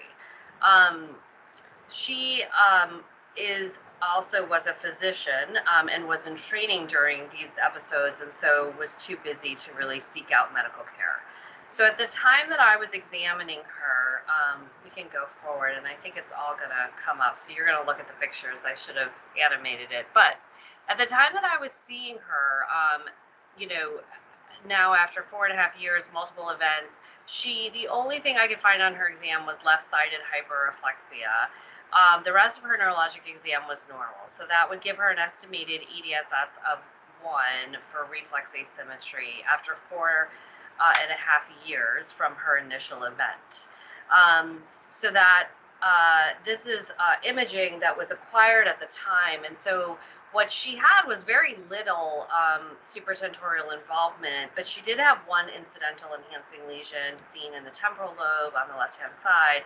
And then she had the spine imaging that you see here, which was multifocal, multi-level spine involvement, which corresponds to the episodes that she describes, and there was some thoracic involvement as well. And the other thing I'll mention is that she did end up getting a spinal tap, and she had 6 bands in her CSF that was not present in the serum, so meeting criteria for a positive oligoclonal bands. So, I think this kind of sets the stage as I think about this woman who, has a variety of features around her story and her presentation that make it difficult to decide in some ways what to do. And you could probably dig into different aspects of this that would more or less advocate for each position. So the last thing, if we go forward, I mentioned that, so we're gonna have you guys do some rebuttal and then we'll do some discussion around this. I'll also mention that I said she was a physician, and so she was facing a decision about getting the COVID vaccine. And so that factored into the discussion as well. So with that, I will begin with our rebuttal sequence. Do we have Will up first, Doris? Yes, I believe so. And Will, are there any specific slides from your set that I need to show, or will it just be verbal? It'll just be verbal. Okay. So you want me to go through kind of my thought process of why I might choose a high efficacy therapy, I'm assuming. Yes, So I for think, this patient. gotcha. Actually, wait. Should we have Pavan go first? Okay. Did you have some slides, or do you want to just talk it through? So I had some slides, but Okay, I go mean, ahead, that's Will. Tell us. Yeah. Go back to the split screen, Doris. Sorry. Okay, this is the debate within the debate. This is where in the framing of a debate, we debate about what to do for the debate.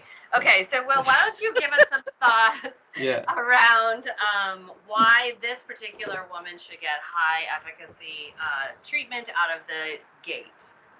So just a couple brief comments. One, the fact that she's a physician is great because I feel like I can have a very candid discussion with her about the risk and benefits.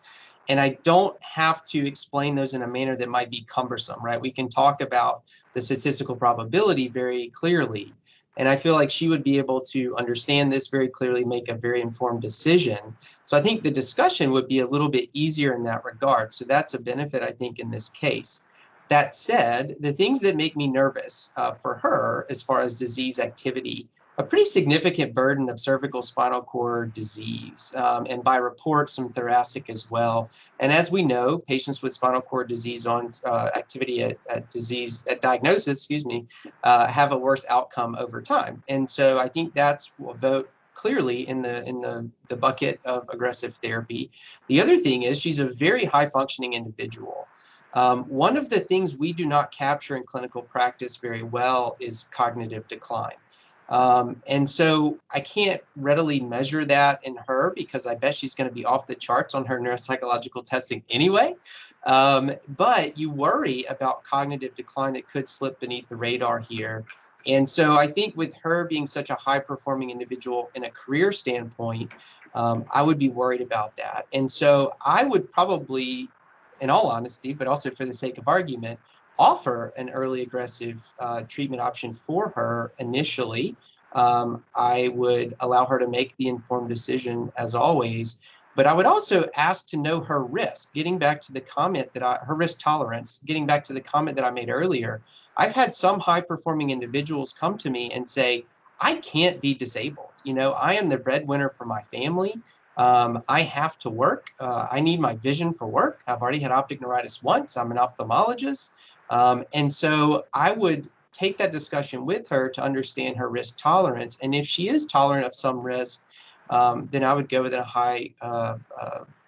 aggressive therapy to start with. The other comment would be we would want to talk about family planning. At her age, I would definitely discuss that. We might look at agents that have shorter half-lives because of family planning concerns, depending upon her answers there. But I think even an infusible therapy could be considered with her spinal cord disease. She's had, 5 clinical events in 4 years. That's the disease is well on its way, right? She's had this disease for 4.5 years. So that worries me too. Okay. Pavan, what are your thoughts about this case? Yeah. So, I had some slides for this, but I mean, basically, we're weighing benefit and risk, right, for when we're thinking about these strategies. And can you just, so, we want to reduce, obviously, her risk for having any more relapses. And I mean, I think this is just a list of things we think about, right, when we're thinking about what is going to predict worse disease course. So we know she has infratentorial disease. We do not know about cognitive dysfunction, right? And we know she has some motor changes noted on exam. She does not have a high lesion burden on her brain MRI, but she does have cord lesions. She also has oligoclonal bands. She doesn't have, all the other demographic poor risk factors. So, from a race, sex, or age standpoint. And she seems to have had good recovery from her relapse. So really, there's kind of a balance here, right, of some poor prognostic factors, some good prognostic factors. And then I think, we have to think about her from her age, obviously, think about things like pregnancy. Think about also, given her age, how with a more aggressive therapy, how long this person's going to have to be on that aggressive therapy, right? And then, given currently COVID-19 situation, she's in direct patient contact, the risk for getting COVID-19, and then obviously going on something that's not going to blunt her response to a COVID-19 vaccine, at least initially, right? So I think those are the things I would think about. And then really, can you go to the next slide, Doris? Yeah, I mean, I think then, obviously the patient-related factors here, like, is going to be a preference, and like she may have preferences depending on, like, what's more convenient or less convenient. Risk tolerance obviously is a huge thing, right? And which is a very personal choice and decision. And I think a lot of our choosing comes down to a person's risk tolerance. And then, of course, there aren't any significant comorbidities that we have to consider here, in this scenario, but that's something we have to think about. And hopefully, since she's a physician, she'll have good access to medication, so that will not be a factor here, but that sometimes is a factor with our patients, right?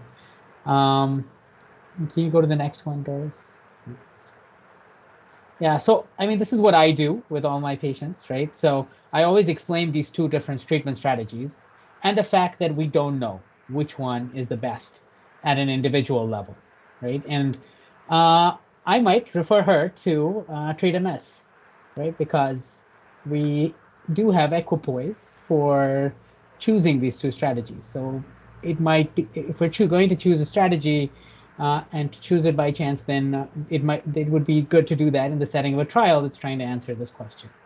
But if someone doesn't want to do a trial, then generally you want to narrow down treatment choices, and give them the pros and cons of all of these, and then see which one someone would want to choose. And usually, if I'm choosing escalation, I tell people that we're going to monitor them closely and have a very low threshold to escalate, right? Because they might, if they get lucky and they're one of the, if they're an interferon responder, they would have the same response like Peter showed, of someone who had a massively high serum neurofilament level, whose level went down to normal on pegylated interferon, right? So, and you get that with much lower long-term risk. Because if I put somebody on ocrelizumab out of the gate 4 years later, their immunoglobulin levels are going to tank, and I'm going to be worried about every little infection, right? And then I'm going to be infusing IVIG to these people.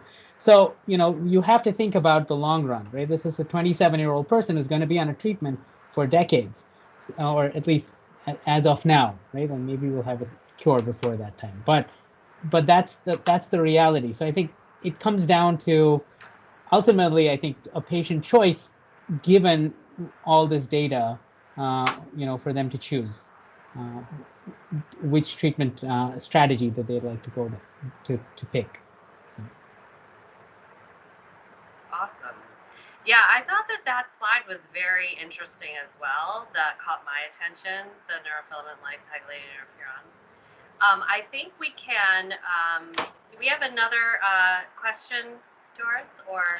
We did. We were just going to ask if our discussion Just here changed changed anything? anyone's. Yes. Did anyone change their minds? And maybe we can put down the slides and go back to the kind of discussion group, and then see if any of our other, anyone else wants to weigh in on this case.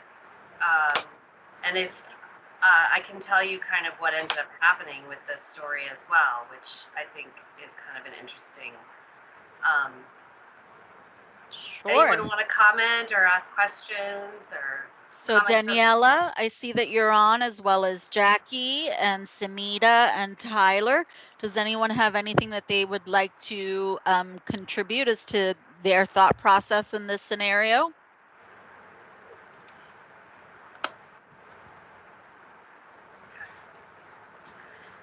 So this is Jackie. Yeah, hi. I think all points were excellent and are often always discussed in clinic as well and make the decision very difficult. And I guess this is more of a hypothetical question. I would also like to point out, I do think that the idea of family planning has become more and more like a larger part of my thought process, even with the higher efficacy therapies. I do think that they do offer women some flexibility as well, in terms of being able to like redose it if they try after the first cycle. They're given a little bit more time to try potentially during that, after that infusion and before the second one, and becoming pregnant is often hard and can induce a lot of pressure. So I think that's a big component too in thinking about this.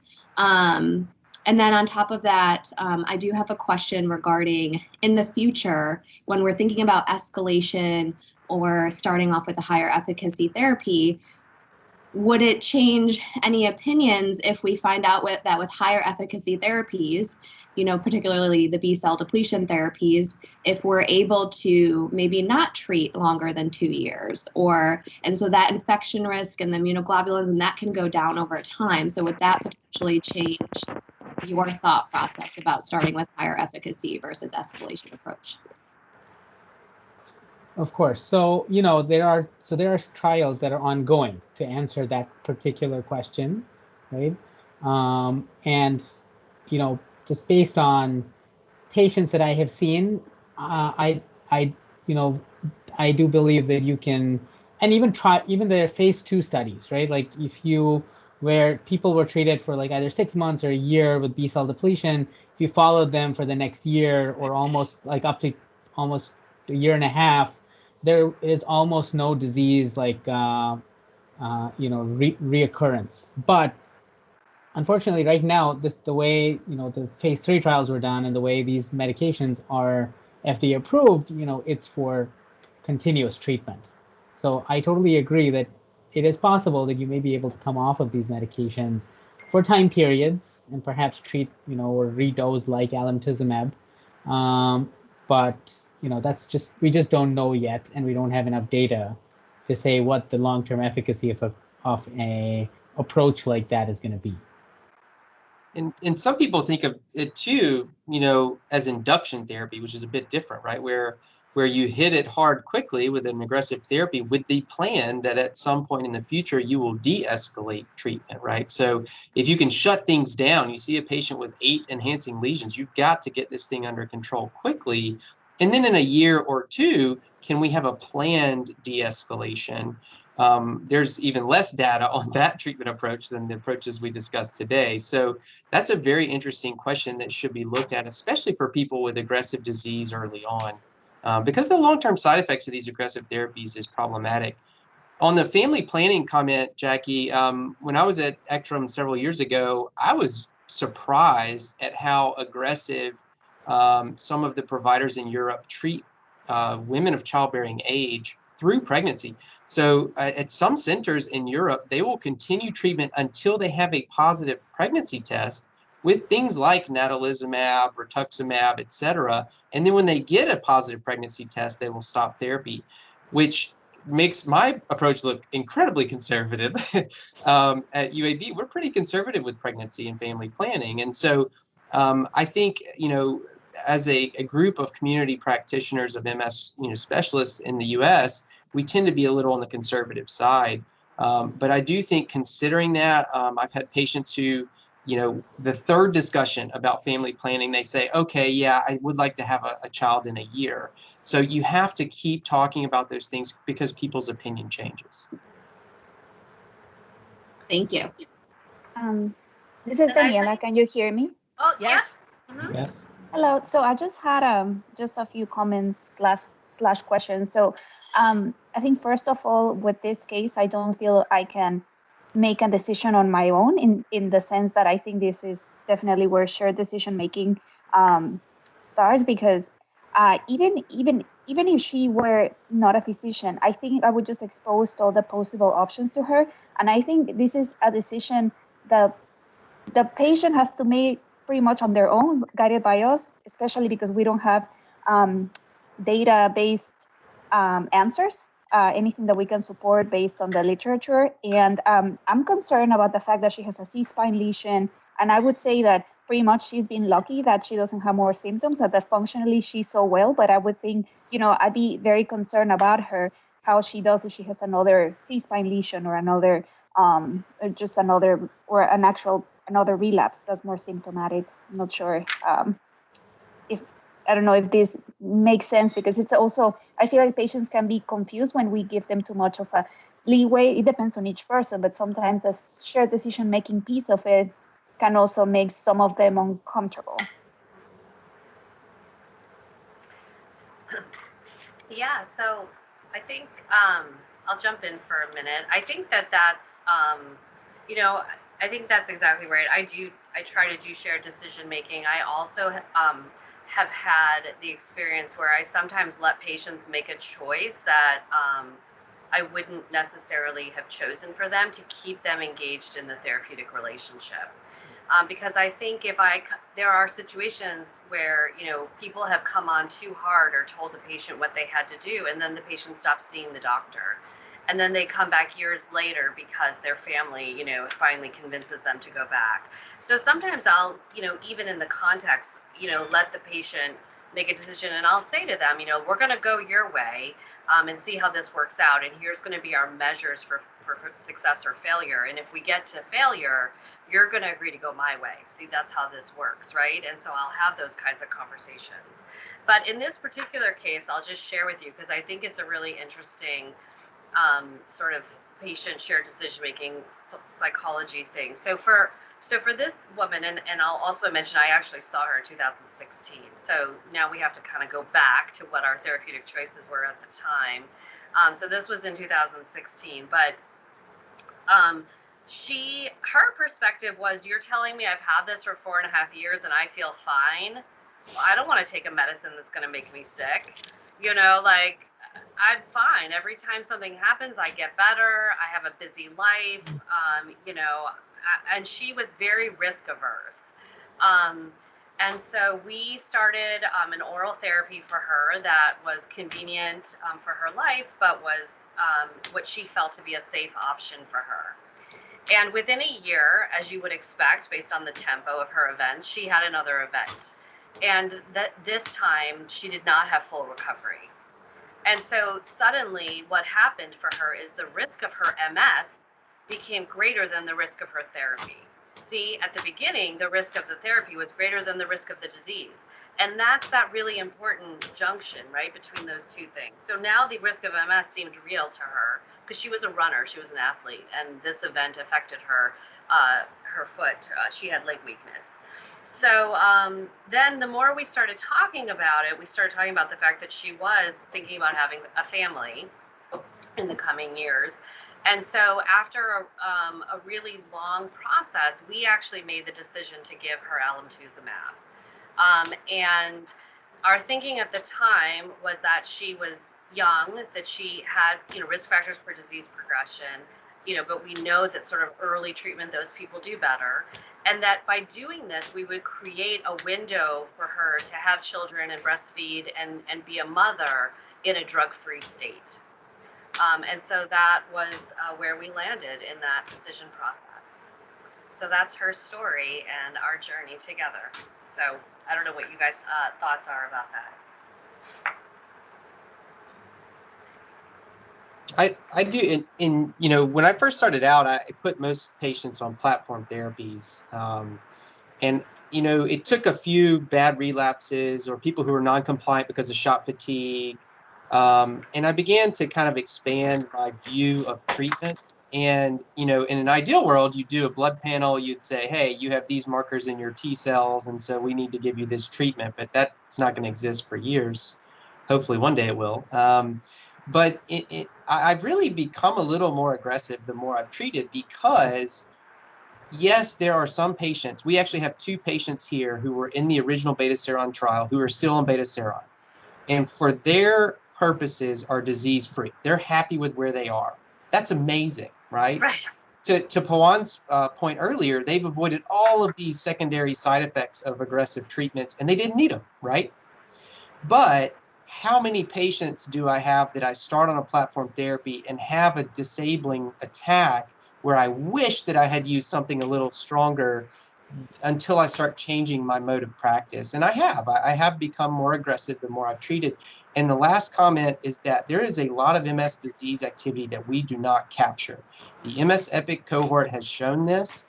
Atrophy rates show this. And I worry that a lot of that is not getting addressed, and by me, by everyone. And so that's why I'm starting to tilt a little more aggressively before I do this. But I still use platform therapy. Okay. I see. I had a quick question. Yeah. Kind of a comment and a question. I am really sort of intrigued by how people portray and talk about these therapies when they're starting to talk about it with patients. Because I think, I've been, as a new fellow, I'm the fellow at Sinai. I work with Dr. Katyan, who's on this call a lot.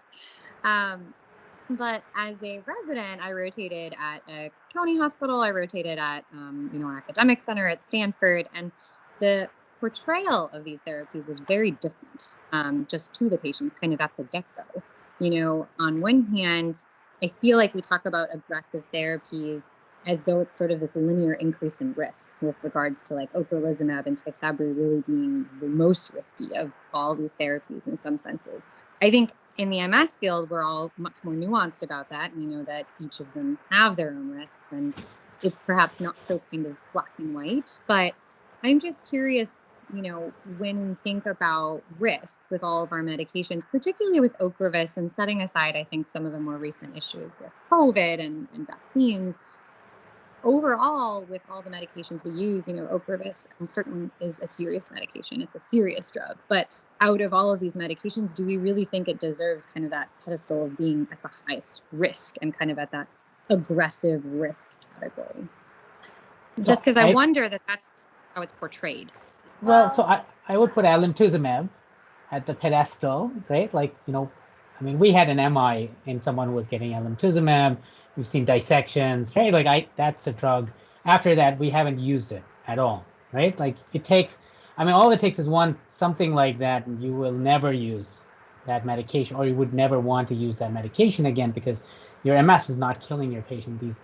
Some of these drugs do, right? It's just like we had, whatever, like a disseminated varicella zoster encephalitis, fingolimod treated patients, which is why at Hopkins, very few patients get fingolimod. So these drugs cause serious side effects, right? And Ocrevus, it does. If you take, I have patients who, are like their immunoglobulin levels are low, they're getting recurrent pneumonias, and they need IVIG. It is a serious drug, right? I don't know if this is related, but I have a patient who developed breast cancer 2 years into their, Ocrevus treatment. So, you have to think about these things, and we know the immune system is critical for fighting cancer, right? When you're suppressing immune system, like when you suppress the immune system, you are going to increase your risk for cancer long term. So these are things you have to think about, right? And the Ocrevus deserves its, probably second on that list, right? So these are things you have to think about. Now, that said, I have tons of patients on Ocrevus, on Tysabri, all of these drugs, because they do control your MS really well, right? And they essentially shut off your disease for most people.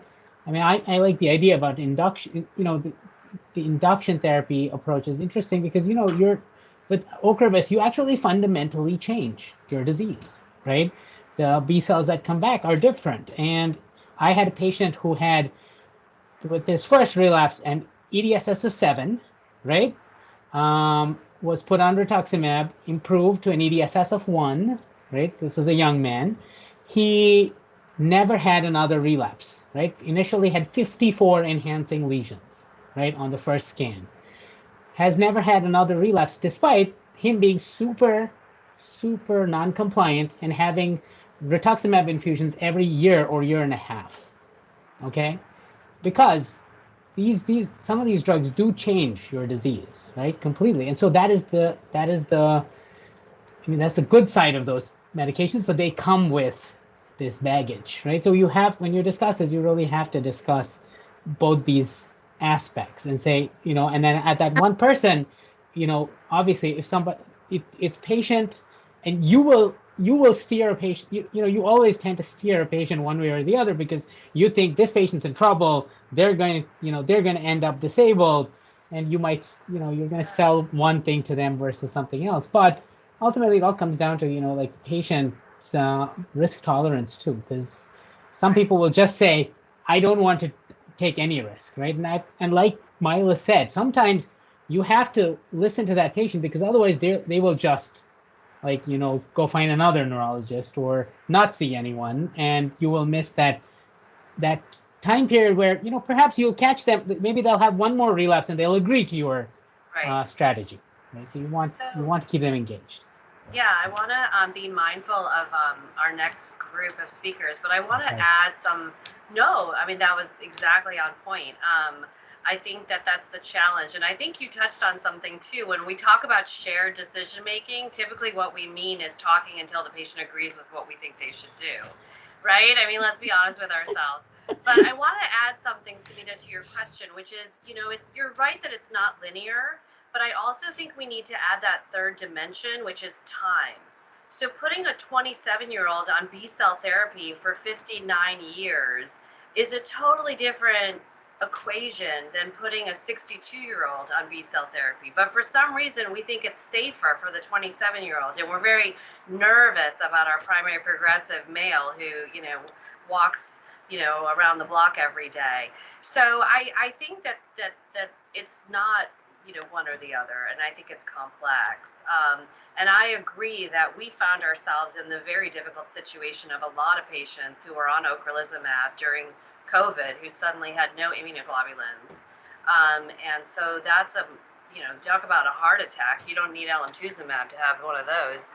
So with that, I'd like to thank Doris for her beautiful introduction and organization of our debate, and I'd like to thank my two presenters for their thoughtful and engaged presentation of this complicated issue, and our listeners for hopefully learning something and also for sharing their perspectives with us. So, great job. Thank you. Great job, you guys. I mean, that was really dynamic and really just a great discussion, and we are very appreciative. And so with that, we are now in the home stretch. And so our next topic, and Dr. Bowling, I know that you want to advance your slides, so I will give you that opportunity in just a moment.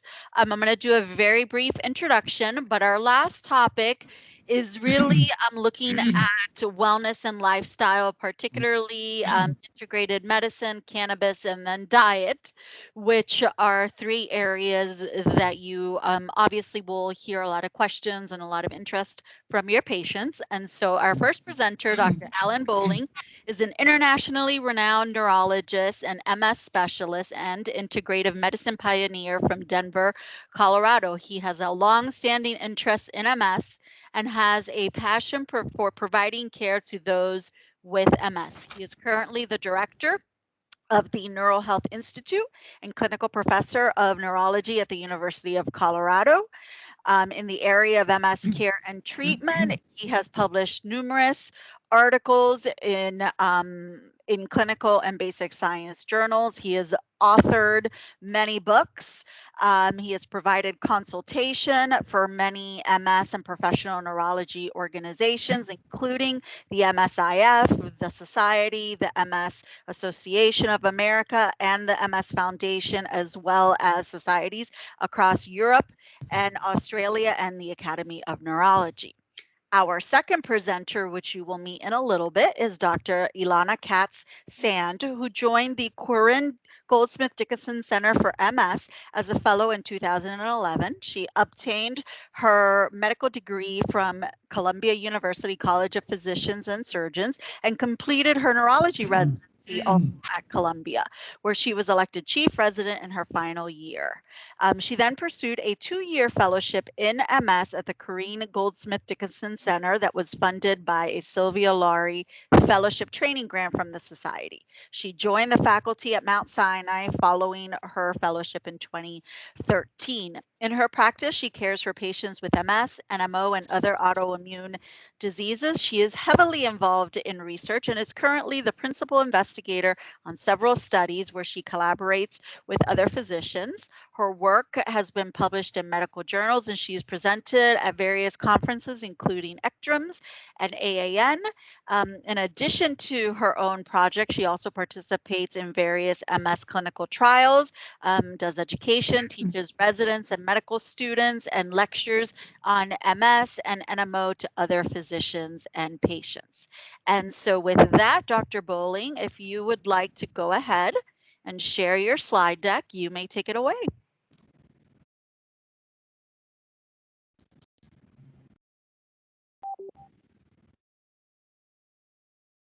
See if this works. Okay. Can you see that? Not quite yet.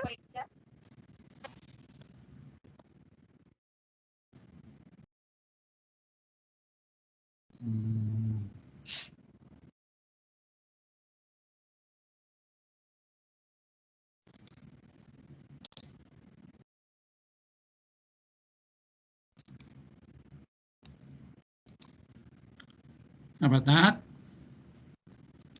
It looks like it's doing something, so let's just give it a moment. Right now we have a black screen.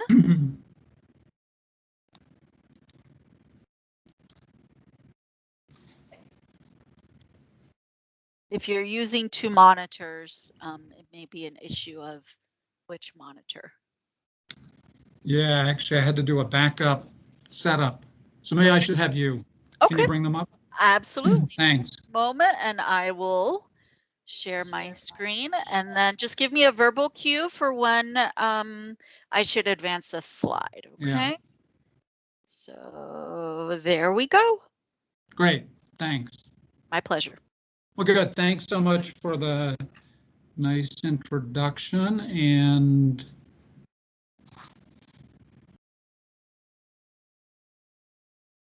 let's see. Are the slides up? Yes, they should be.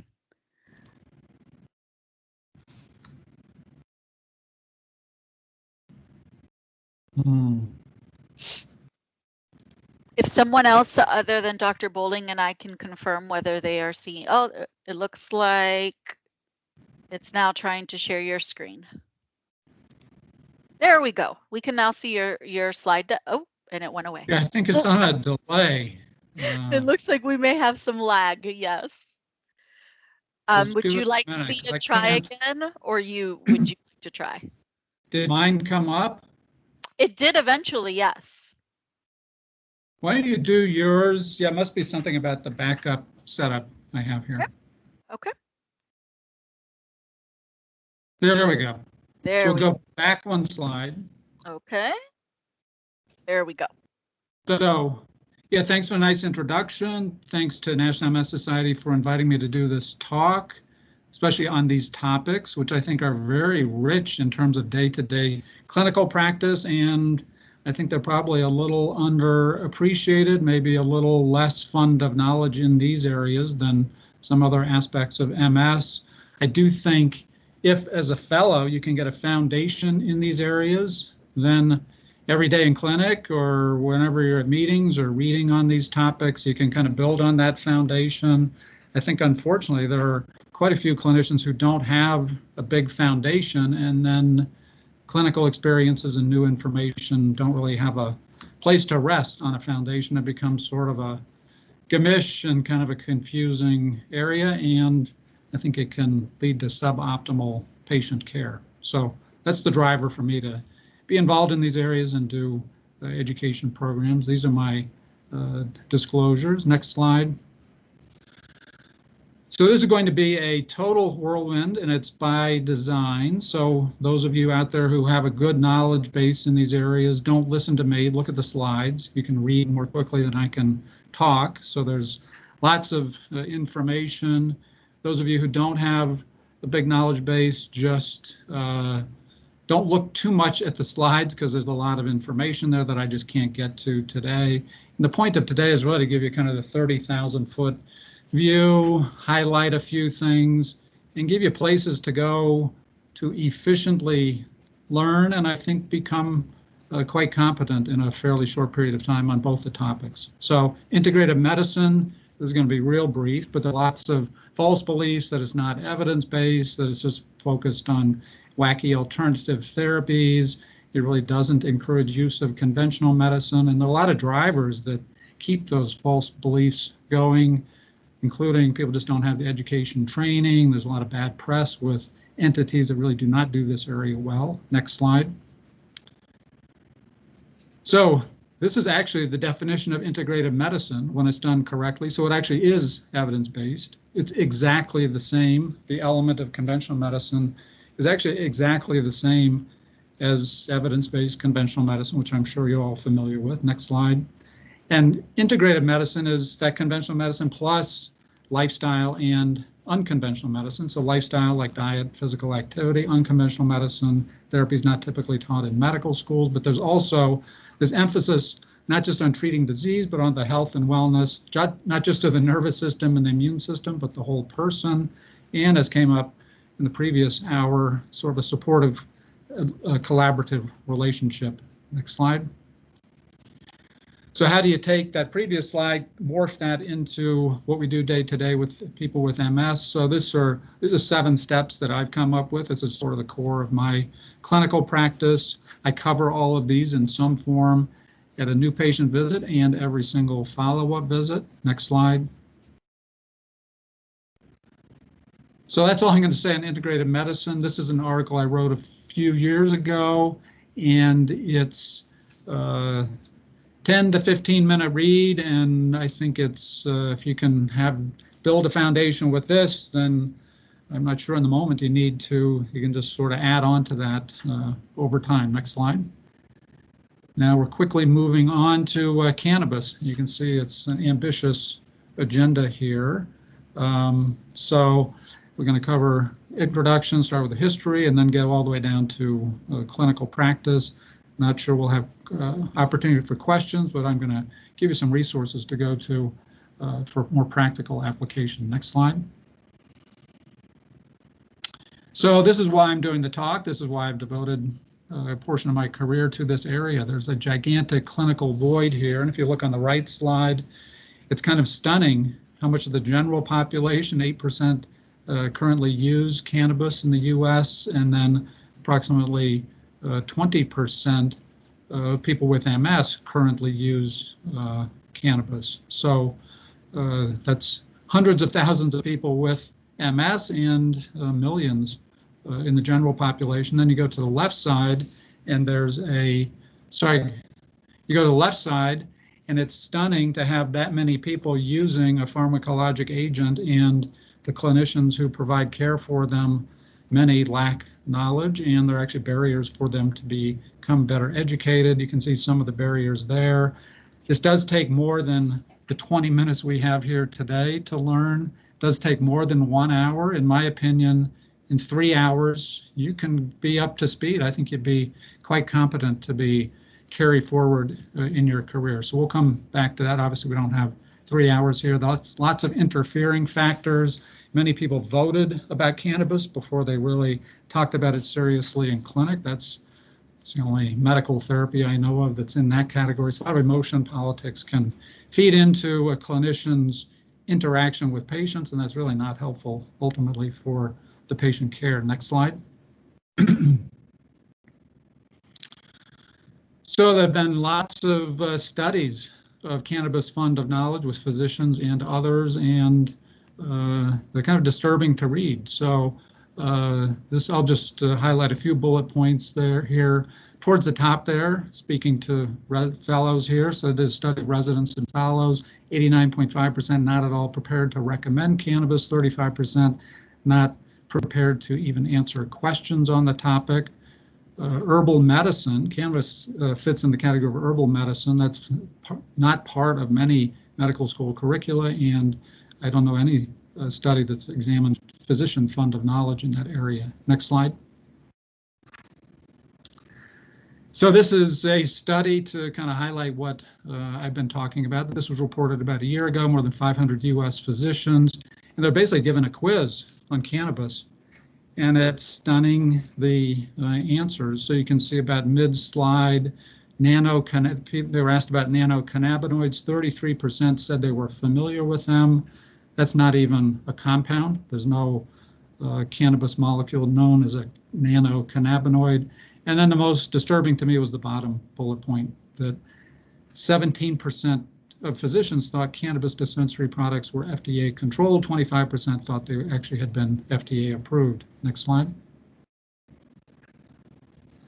So there now been enough of these studies that you can do systematic reviews of the fund knowledge on cannabis among healthcare providers. So there's a recent review at the second bullet point. There's nurses, physicians, pharmacists, systematic review, 26 studies. And the conclusion was healthcare providers relatively supportive of cannabis in clinical practice, yet this is counterbalanced by a lack of confidence, lack of self-reported competence, and concern for the associated risks. So some real paradoxes there. Next slide. And then I won't go through these, but there have been studies, fund of knowledge of cannabis users, and it's quite low. It's very low as well. Next slide. So this is the void that we're trying to fill with this talk. Next slide. So cannabis goes way back, ancient Sumeria, ancient Acadia. You can see the writing, the written form of cannabis all the way down to the bottom in Greek. Next slide. In the US, the history has kind of pendulum keeps swinging back and forth. It's now obviously started with decriminalization in the 1970s. Now medical and increasingly recreational cannabis is being legalized. Next slide. Wherever you practice, I think it's important to become familiar with how your state is running their cannabis program, because it's different state to state. So this really highlights that the federal ban in the US on marijuana resulted in this patchwork of regulatory strategies that are not uniformly consistent with the approach usually taken by federal government and whose effectiveness remains unknown. So you really need to know how your state is doing it, what guidelines are the dispensaries following. Next slide. So this is the difference. I think we're all familiar with the left side there. All the yeses, preclinical studies, phase 1 to 3, 1 to 4, good lab manufacturing practices, etc.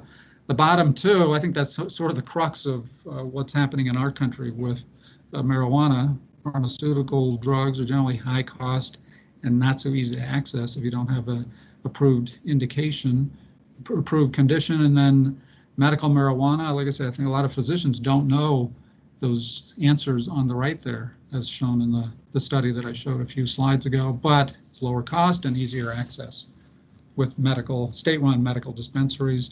So the term marijuana, that's actually used incorrectly in our country. I think we're one of the few countries that uses it incorrectly. The umbrella term is not marijuana, but it's cannabis. So if you have cannabis that's high in THC, that's marijuana.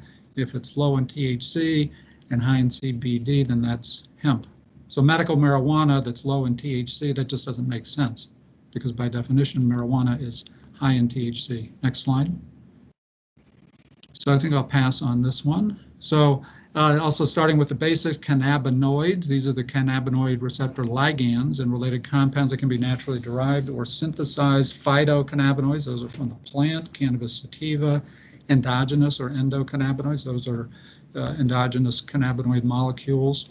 And then synthetic cannabinoids, we're not going to get into those, but those are actually very dangerous. They're full agonists at the cannabinoid receptor. Next slide. So this is photos from my state, starting at the top left, kind of started in the fields, and then you get the harvest, and then separated into medical and recreational, and then the buds from the plant, and then the dispensary. Next slide.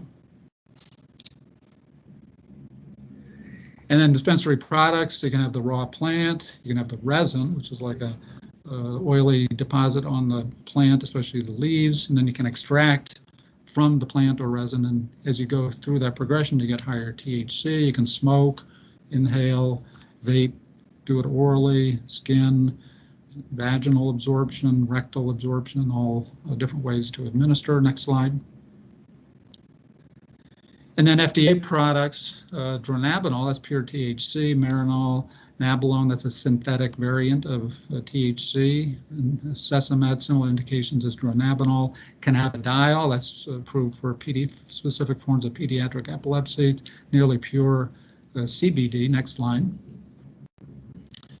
And then nabiximols is actually approved. It's a 1-to-1. It's approved in 27 countries, but not the U.S. at this point. It's approximately 1-to-1 ratio THC to CBD. And in those other countries, MS pain and spasticity is what it's usually approved for, and also cancer pain in some countries. Next slide. So it's a very different process. This is the same. These are slides from GW Pharma, the company that makes Epidiolex and Sativex. So they have very secret greenhouses in England where they grow really unique species hybrids of cannabis, and they have a very different process, not using organic solvents, but CO2 extraction, and then dispensed by trained licensed pharmacists. Next slide. So going back to the definitions, we'll go through this in a little more detail. Next slide. The pharmacology here is extremely complex. So you can see THC on the top, cannabidiol on the right. There's only minimal difference you can see in the middle ring of THC that opens up with CBD. Next slide. The classic action for THC is on CB1 receptors, but there are other mechanisms of action for THC. CB2 receptors are a very low concentration on neurons, but are on lymphocytes. But THC and other cannabinoids have many other pharmacologic effects. Next slide. So this shows the pharmacological complexity. I often think our disease-modifying therapies are complex pharmacologically. To me, this is the most complex drug I discuss with my patients on a regular basis. So you can see it is the total CBs, the third from the bottom, those are the total number of pharmacologically active cannabinoids, 104. Even within THC, you can see there are 18 different subtypes of THC. The fifth line down, CBD, there are 8 different subtypes. Next slide.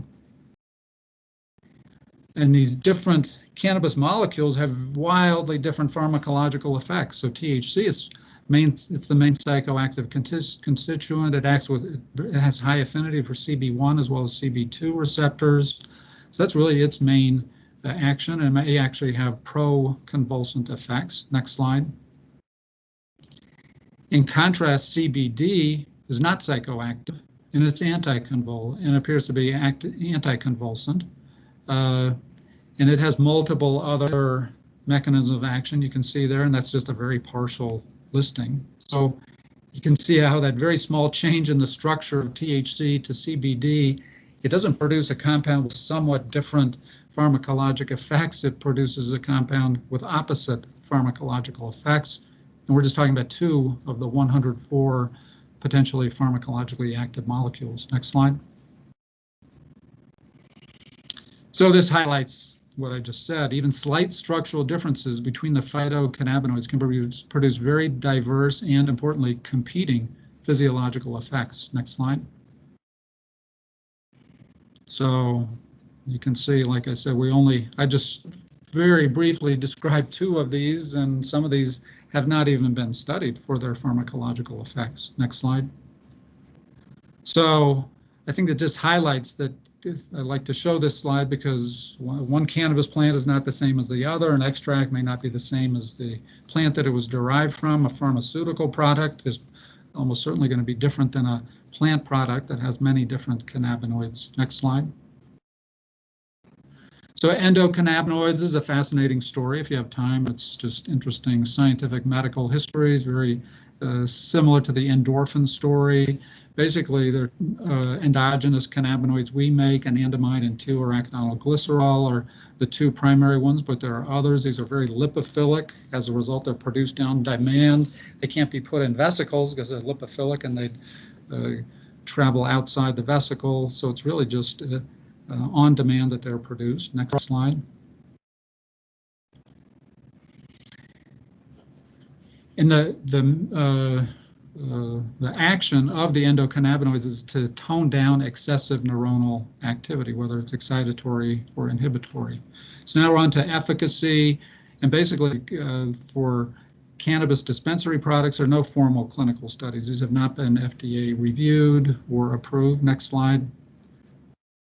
In the efficacy data in MS is strongest for spasticity and pain, importantly with the pharmaceutical grade products. We don't have studies with dispensary products, and also some benefit for bladder dysfunction. That data is a little less strong. Next slide.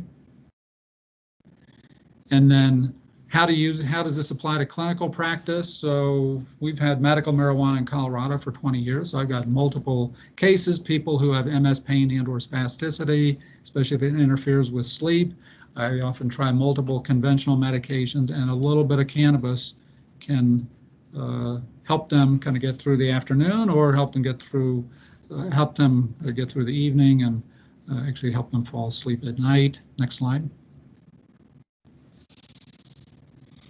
So these are other conditions with possible efficacy. I'm not going to go through those in detail. Next slide. Best evidence is actually with chemotherapy-induced nausea and vomiting. Limited evidence. Actually, people think it's better than it is for HIV/AIDS. Next slide. And then really not good evidence for multiple conditions listed here, including, interestingly, glaucoma. Next slide. So these are just a partial listing of approved conditions in various states. And if you go to the next slide, I've kind of highlighted how the green is where there's actually some evidence. Yellow, there's really not strong evidence. And red, there's actually evidence, like with glaucoma, that it could actually make that worse.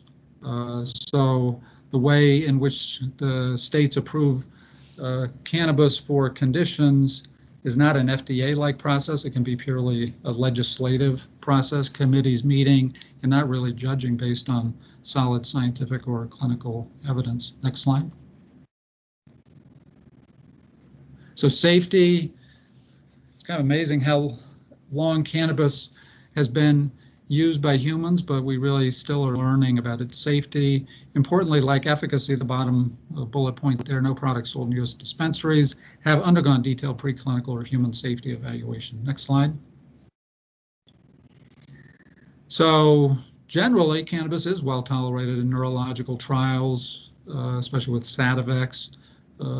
Most common side effects in the trials: dizziness, dry mouth, nausea, fatigue. CBD, actually, there's very much more limited study than with THC or CBD, THC mixtures. Next slide.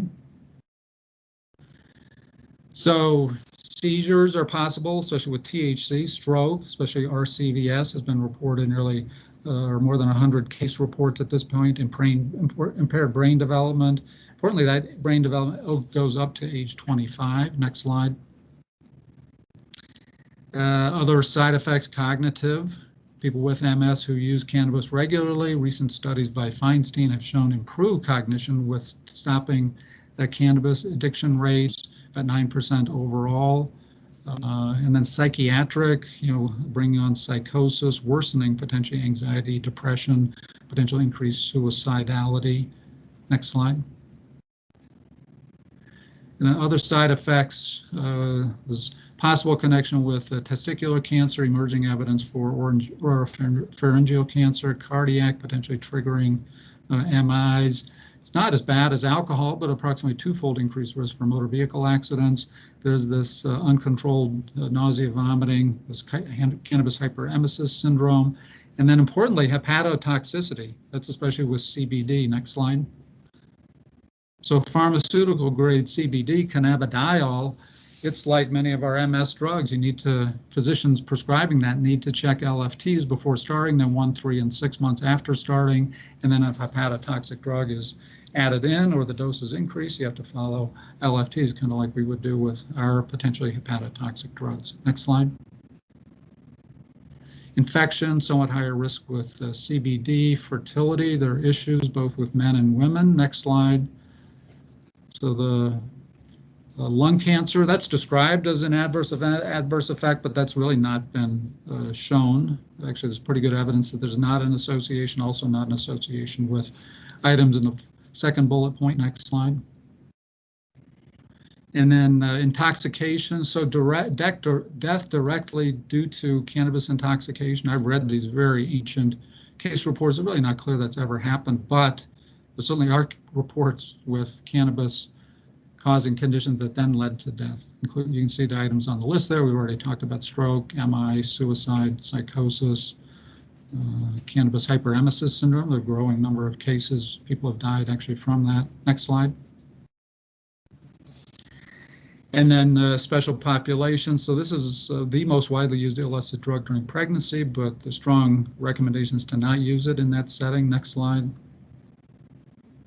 So the PI for Sativex says that men and women, this is kind of like some of our MS disease-modifying therapies, should stop use for 3 months prior to trying for conception. Next slide. So drug interactions, this is very complex. Next slide. Basically, it's not been well studied, but based on the data we have, you can see the bottom bullet point, more than 100 possible interactions. You can see the second to bottom bullet point, multiple potential interactions with disease-modifying therapies. The one I see most commonly is CBD in combination with one of our potentially hepatotoxic disease-modifying therapies, and that's actually 7 of the 9 classes that we have. And then you have to figure out, is it the CBD or is it the disease-modifying therapy? Next slide. So this is area not familiar to many healthcare providers. You usually think of risk and benefit, but this is a whole unique category for dispensary products: contaminants, storage issues, labeling, staff issues. Next slide. So in terms of contaminants, so organic solvents used for extraction of cannabinoids, those have been found in up to 70% of products, pesticides up to 85%, heavy metals, especially if the soil contains heavy metals, adulterants, the E-Valley, the vaping-associated lung injury, multiple other classes of compounds in the vape products, and then microbes and fungi, some of which can cause opportunistic infection if someone's immunosuppressed. Next slide. And then storage is not well established, in contrast to FDA-approved products. Next slide. Labeling, many studies showing the labels are incorrect in terms of just the amount of THC or CBD that's in the product, and they don't typically include any of the other potentially pharmacologically active molecules. Next slide. And then staff, major staff issues.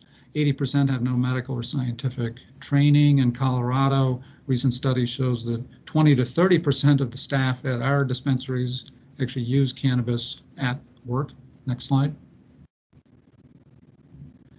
So how do you translate this into practice? We don't have time to go into this, but basically you start low, go slow. Higher CBD than THC could be better for our patients, but you need some THC. But the bottom line there, if you get more specific, the more medical legally accountable you become if there's an adverse event. Next slide. So you saw this slide in the previous hour. The added element, next slide, are those special considerations: the labeling inaccuracies, storage unknowns, contaminants, staff issues. Next slide. So you really need to think carefully, how are you going to talk to your patients about this? I do not get into specifics. I have contacted my malpractice insurance carrier as to how to have the conversations, what kind of warning needs to be given, and the highlighted unpredictable effects may be harmful and could lead to death. I'm required to say that and document that in the chart when I have conversations with my patients. Next slide. So this is a very broad case. Any patient who wants to use THC, CBD, you can play a critical role for any of these patients, because I think most have never been informed of risks and benefits. Next slide. So you can go through this. This can be 30 seconds, a very brief overview. And then there's a cannabis information sheet. It's on my website. I update it every 6 to 12 months. It's often in conjunction with talks that I do at the CMSC meeting, but you can print this out. And this is a summary of this very quick talk today. It's two pages, so I have it front and back, and I use this daily in my clinical practice. And I focus a lot on the side effects, but there is efficacy. I do have patients whose life has been significantly improved, but they have not been informed. So I do inform them, and I'd say 30 to 50% say it's such a good thing that they want to continue, and the other remainder, they're not so sure after they actually have been fully informed. So the critical role you can play is to maybe be the first person who's ever provided evidence-based information to your patients about the risks as well as the benefits. Next slide. So this is just a summary here. Next slide. The next slide. So I said you can't do this in 1 hour, certainly can't do it in 20 minutes. So this is an active CME program. I did it a few months ago through the CMSC. It's 3 one-hour modules. I've had 10 of my own cases from my clinical practice that I present. So it really kind of gives you the knowledge base, but then how are you going to use that in clinical practice? To me, if you get through these 3 one-hour sessions, you're good to go. And I would encourage you to use that information sheet that I provided. Next slide. And I will then post lots of all other of this with references. your recording. And why don't we end there? Okay, excellent. And I will post those additional resources that Dr. Bowling just referred when I post the recording for this, so that you can access those as well. And Great. so thank you so much. And now we will turn it over to Dr. Ilana Katz-Sand, who's going to talk about diet. Thanks so much. Thanks so much, Doris, for the invitation. And thank you all for being here. I'm excited to talk to you about diet. There's, a ton of information. I've whittled it down so as not to go on and on. So I wanted to make this talk kind of mostly clinical in terms of thinking about the things that our patients tend to ask us. But of course, I'm happy to always talk more about some of the preclinical work or mechanisms and the stuff that we're doing. So first, I'll tell you a little bit about our rationale for our interest in diet. We'll talk a little bit about some contributory mechanisms. So as I said, not so much time on that part today. And then we'll go through some of the different individual dietary components that have been suggested to be either of benefit or to cause harm in MS. And then similarly, we'll do the same thing for some of the most common patterns. And then we'll spend a moment or two on some future directions for research.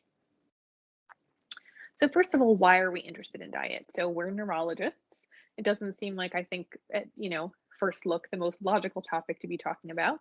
But I think the first reason, which is really important, is that our patients are really interested in this. I think it really helps people, especially people who are newly diagnosed and have a sense of a loss of control over what's happening to them. This is something active that they can do to really take a role in their own health. I think people also really like the idea of something that's natural, particularly at a time when we're suggesting all kinds of therapies to them that they may perceive or may be, as we heard earlier, toxic. So it's nice to be able to talk about something that is a natural approach as an adjunct, in my view. At the same time, there's increasing scientific rationale for this. So we'll talk in a moment about how we know that there's a strong environmental component to MS. And we know that the disease course is really variable. So it's really important that we be looking for modifiable factors that are going to help us, help our patients and impact their disease course. We have at this point a good amount of research that shows us that obesity in childhood and adolescence is a risk factor for developing MS. We also have some evidence linking to MS prognosis. And then more recently, some basic science research showing us some mechanistic links through gut microbiota. Sorry, I'm just gonna put this here. Okay, so in terms of thinking about the etiology of MS, we know that there is a clear genetic predisposition to MS, we also know that the environment is really important. And there are certain environmental factors that we've already established in the literature. So things like smoking, vitamin D, certain viral exposures, and obesity, as we just mentioned. But there's a huge missing piece. And so I think diet is a great place for us to look. In terms of how we think about diet, I think we really should think about it the same way that we think about our disease modifying therapies. So there are opportunities for diet to affect MS outcomes by modulating the immune system in the same way some of our therapies do. There are opportunities for neuroprotection in terms of, protecting the nervous system against demyelination, or, neuroprotection really against axonal and neuronal damage, and then encouragement of remyelination. And there are other repair mechanisms that have been proposed as well.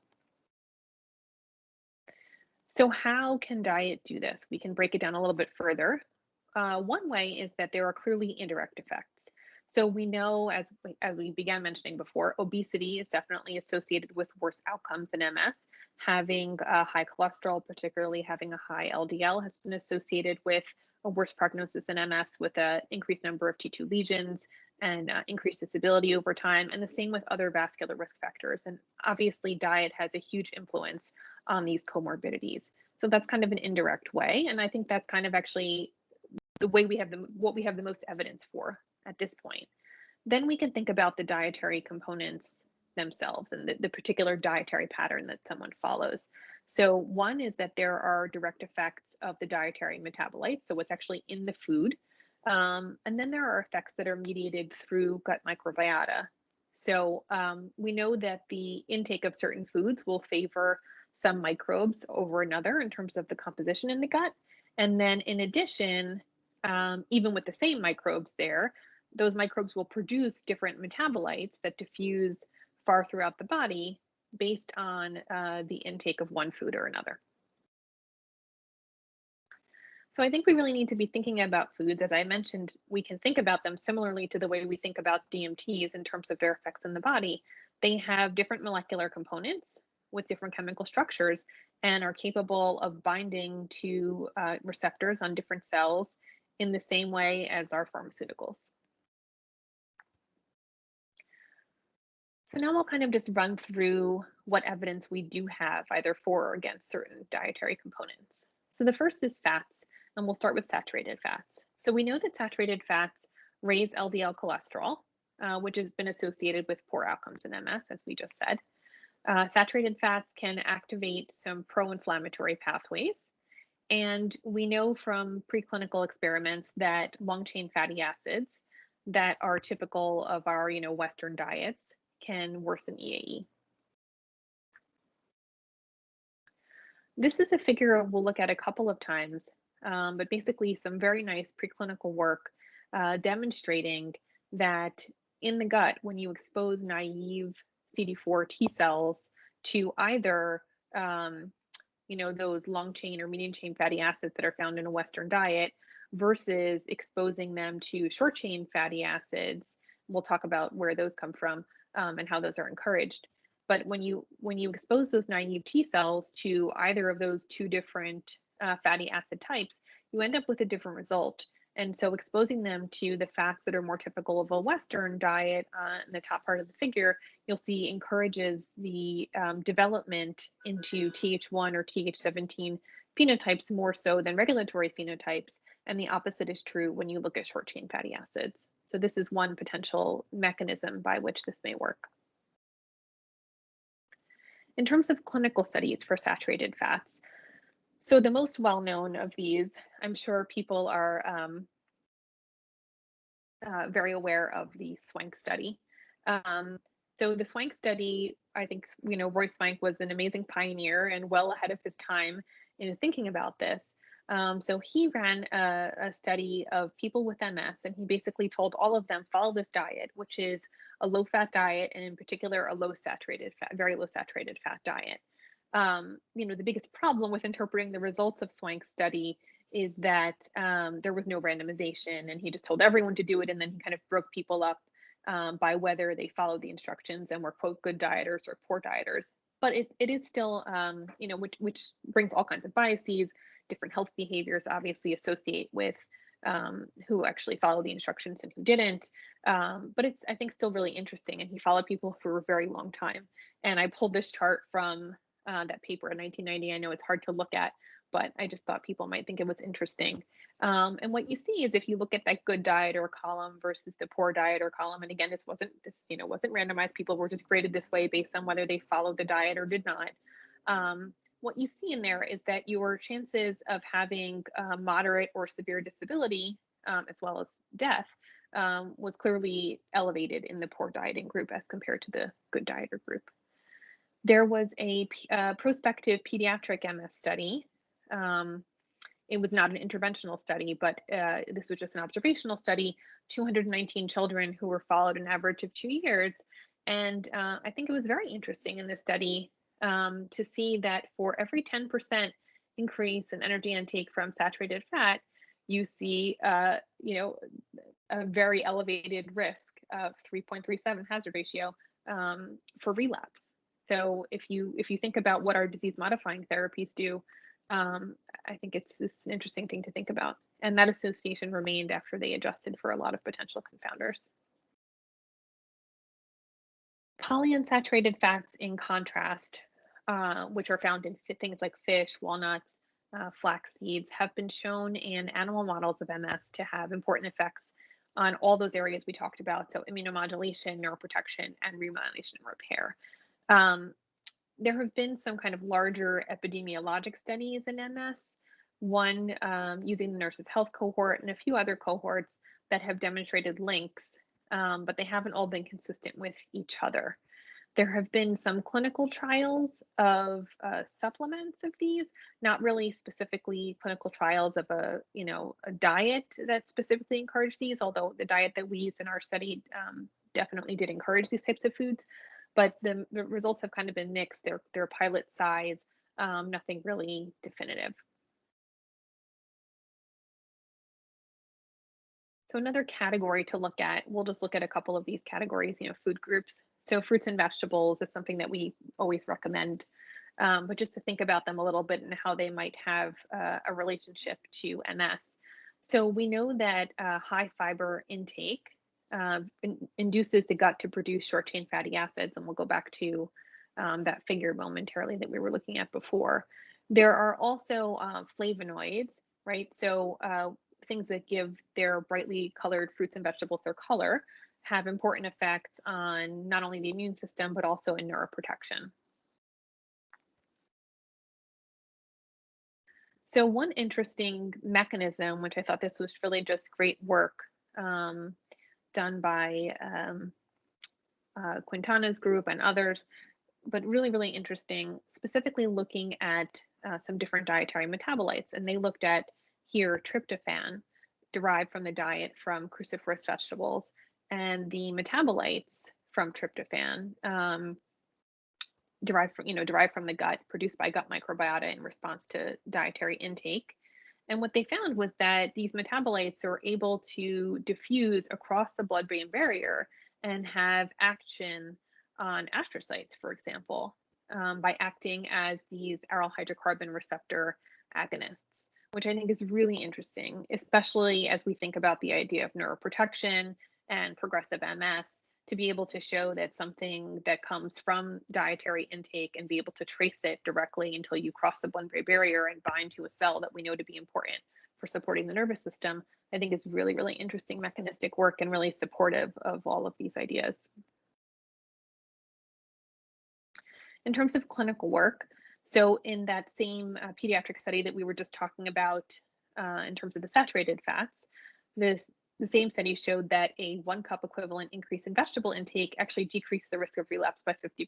So again, when you think about our disease modifying therapies and what we find in clinical trials, I think these effects that we see are significant.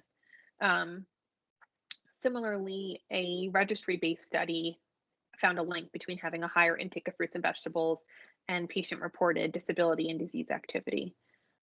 We can just move to the next. I know we're short on time. So grains and gluten. Gluten is something we get asked about all the time. I think a lot of our patients are on gluten-free diets.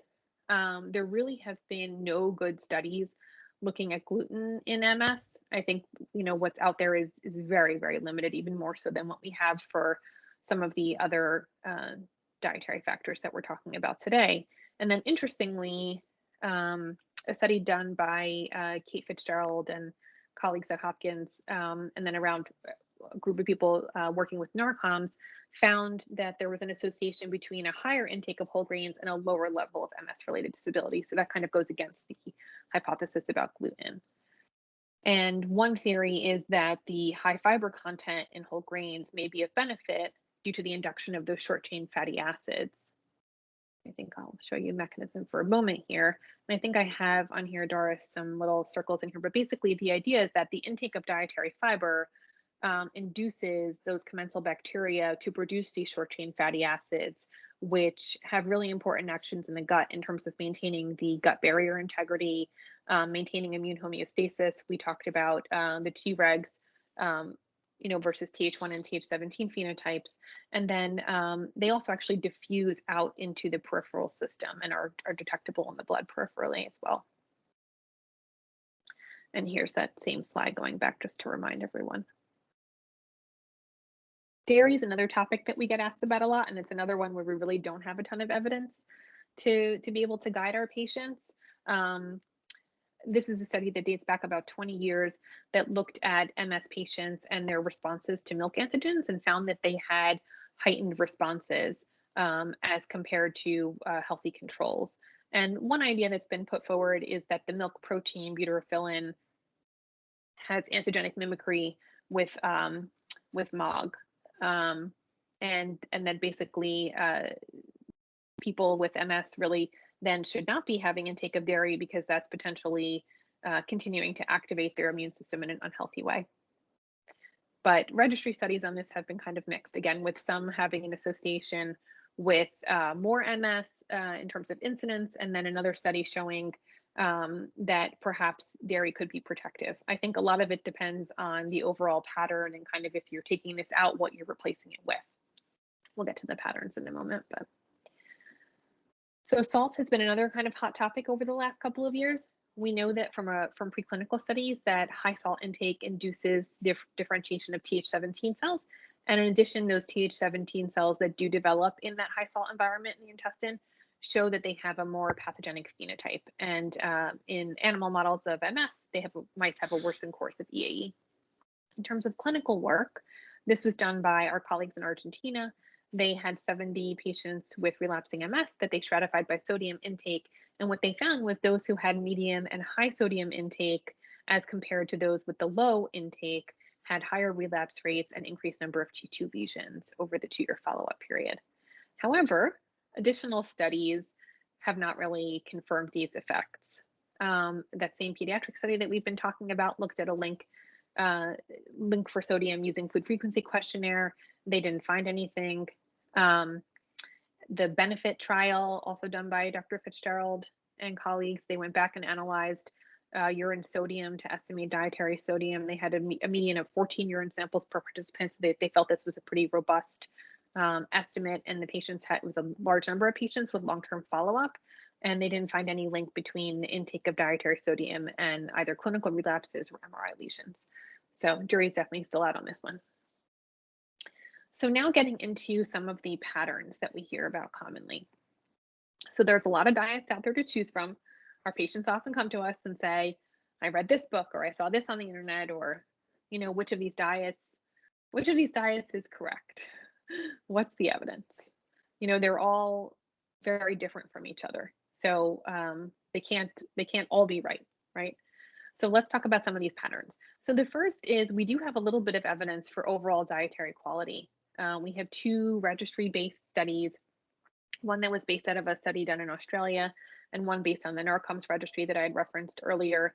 And both of these showed that participants in the registry who had higher diet quality, which was captured by the use of a dietary screener, which is of course limited, but those people seem to have significantly less disability as compared to people who had lower quality diet scores. The WALS protocol is one we get asked about a lot.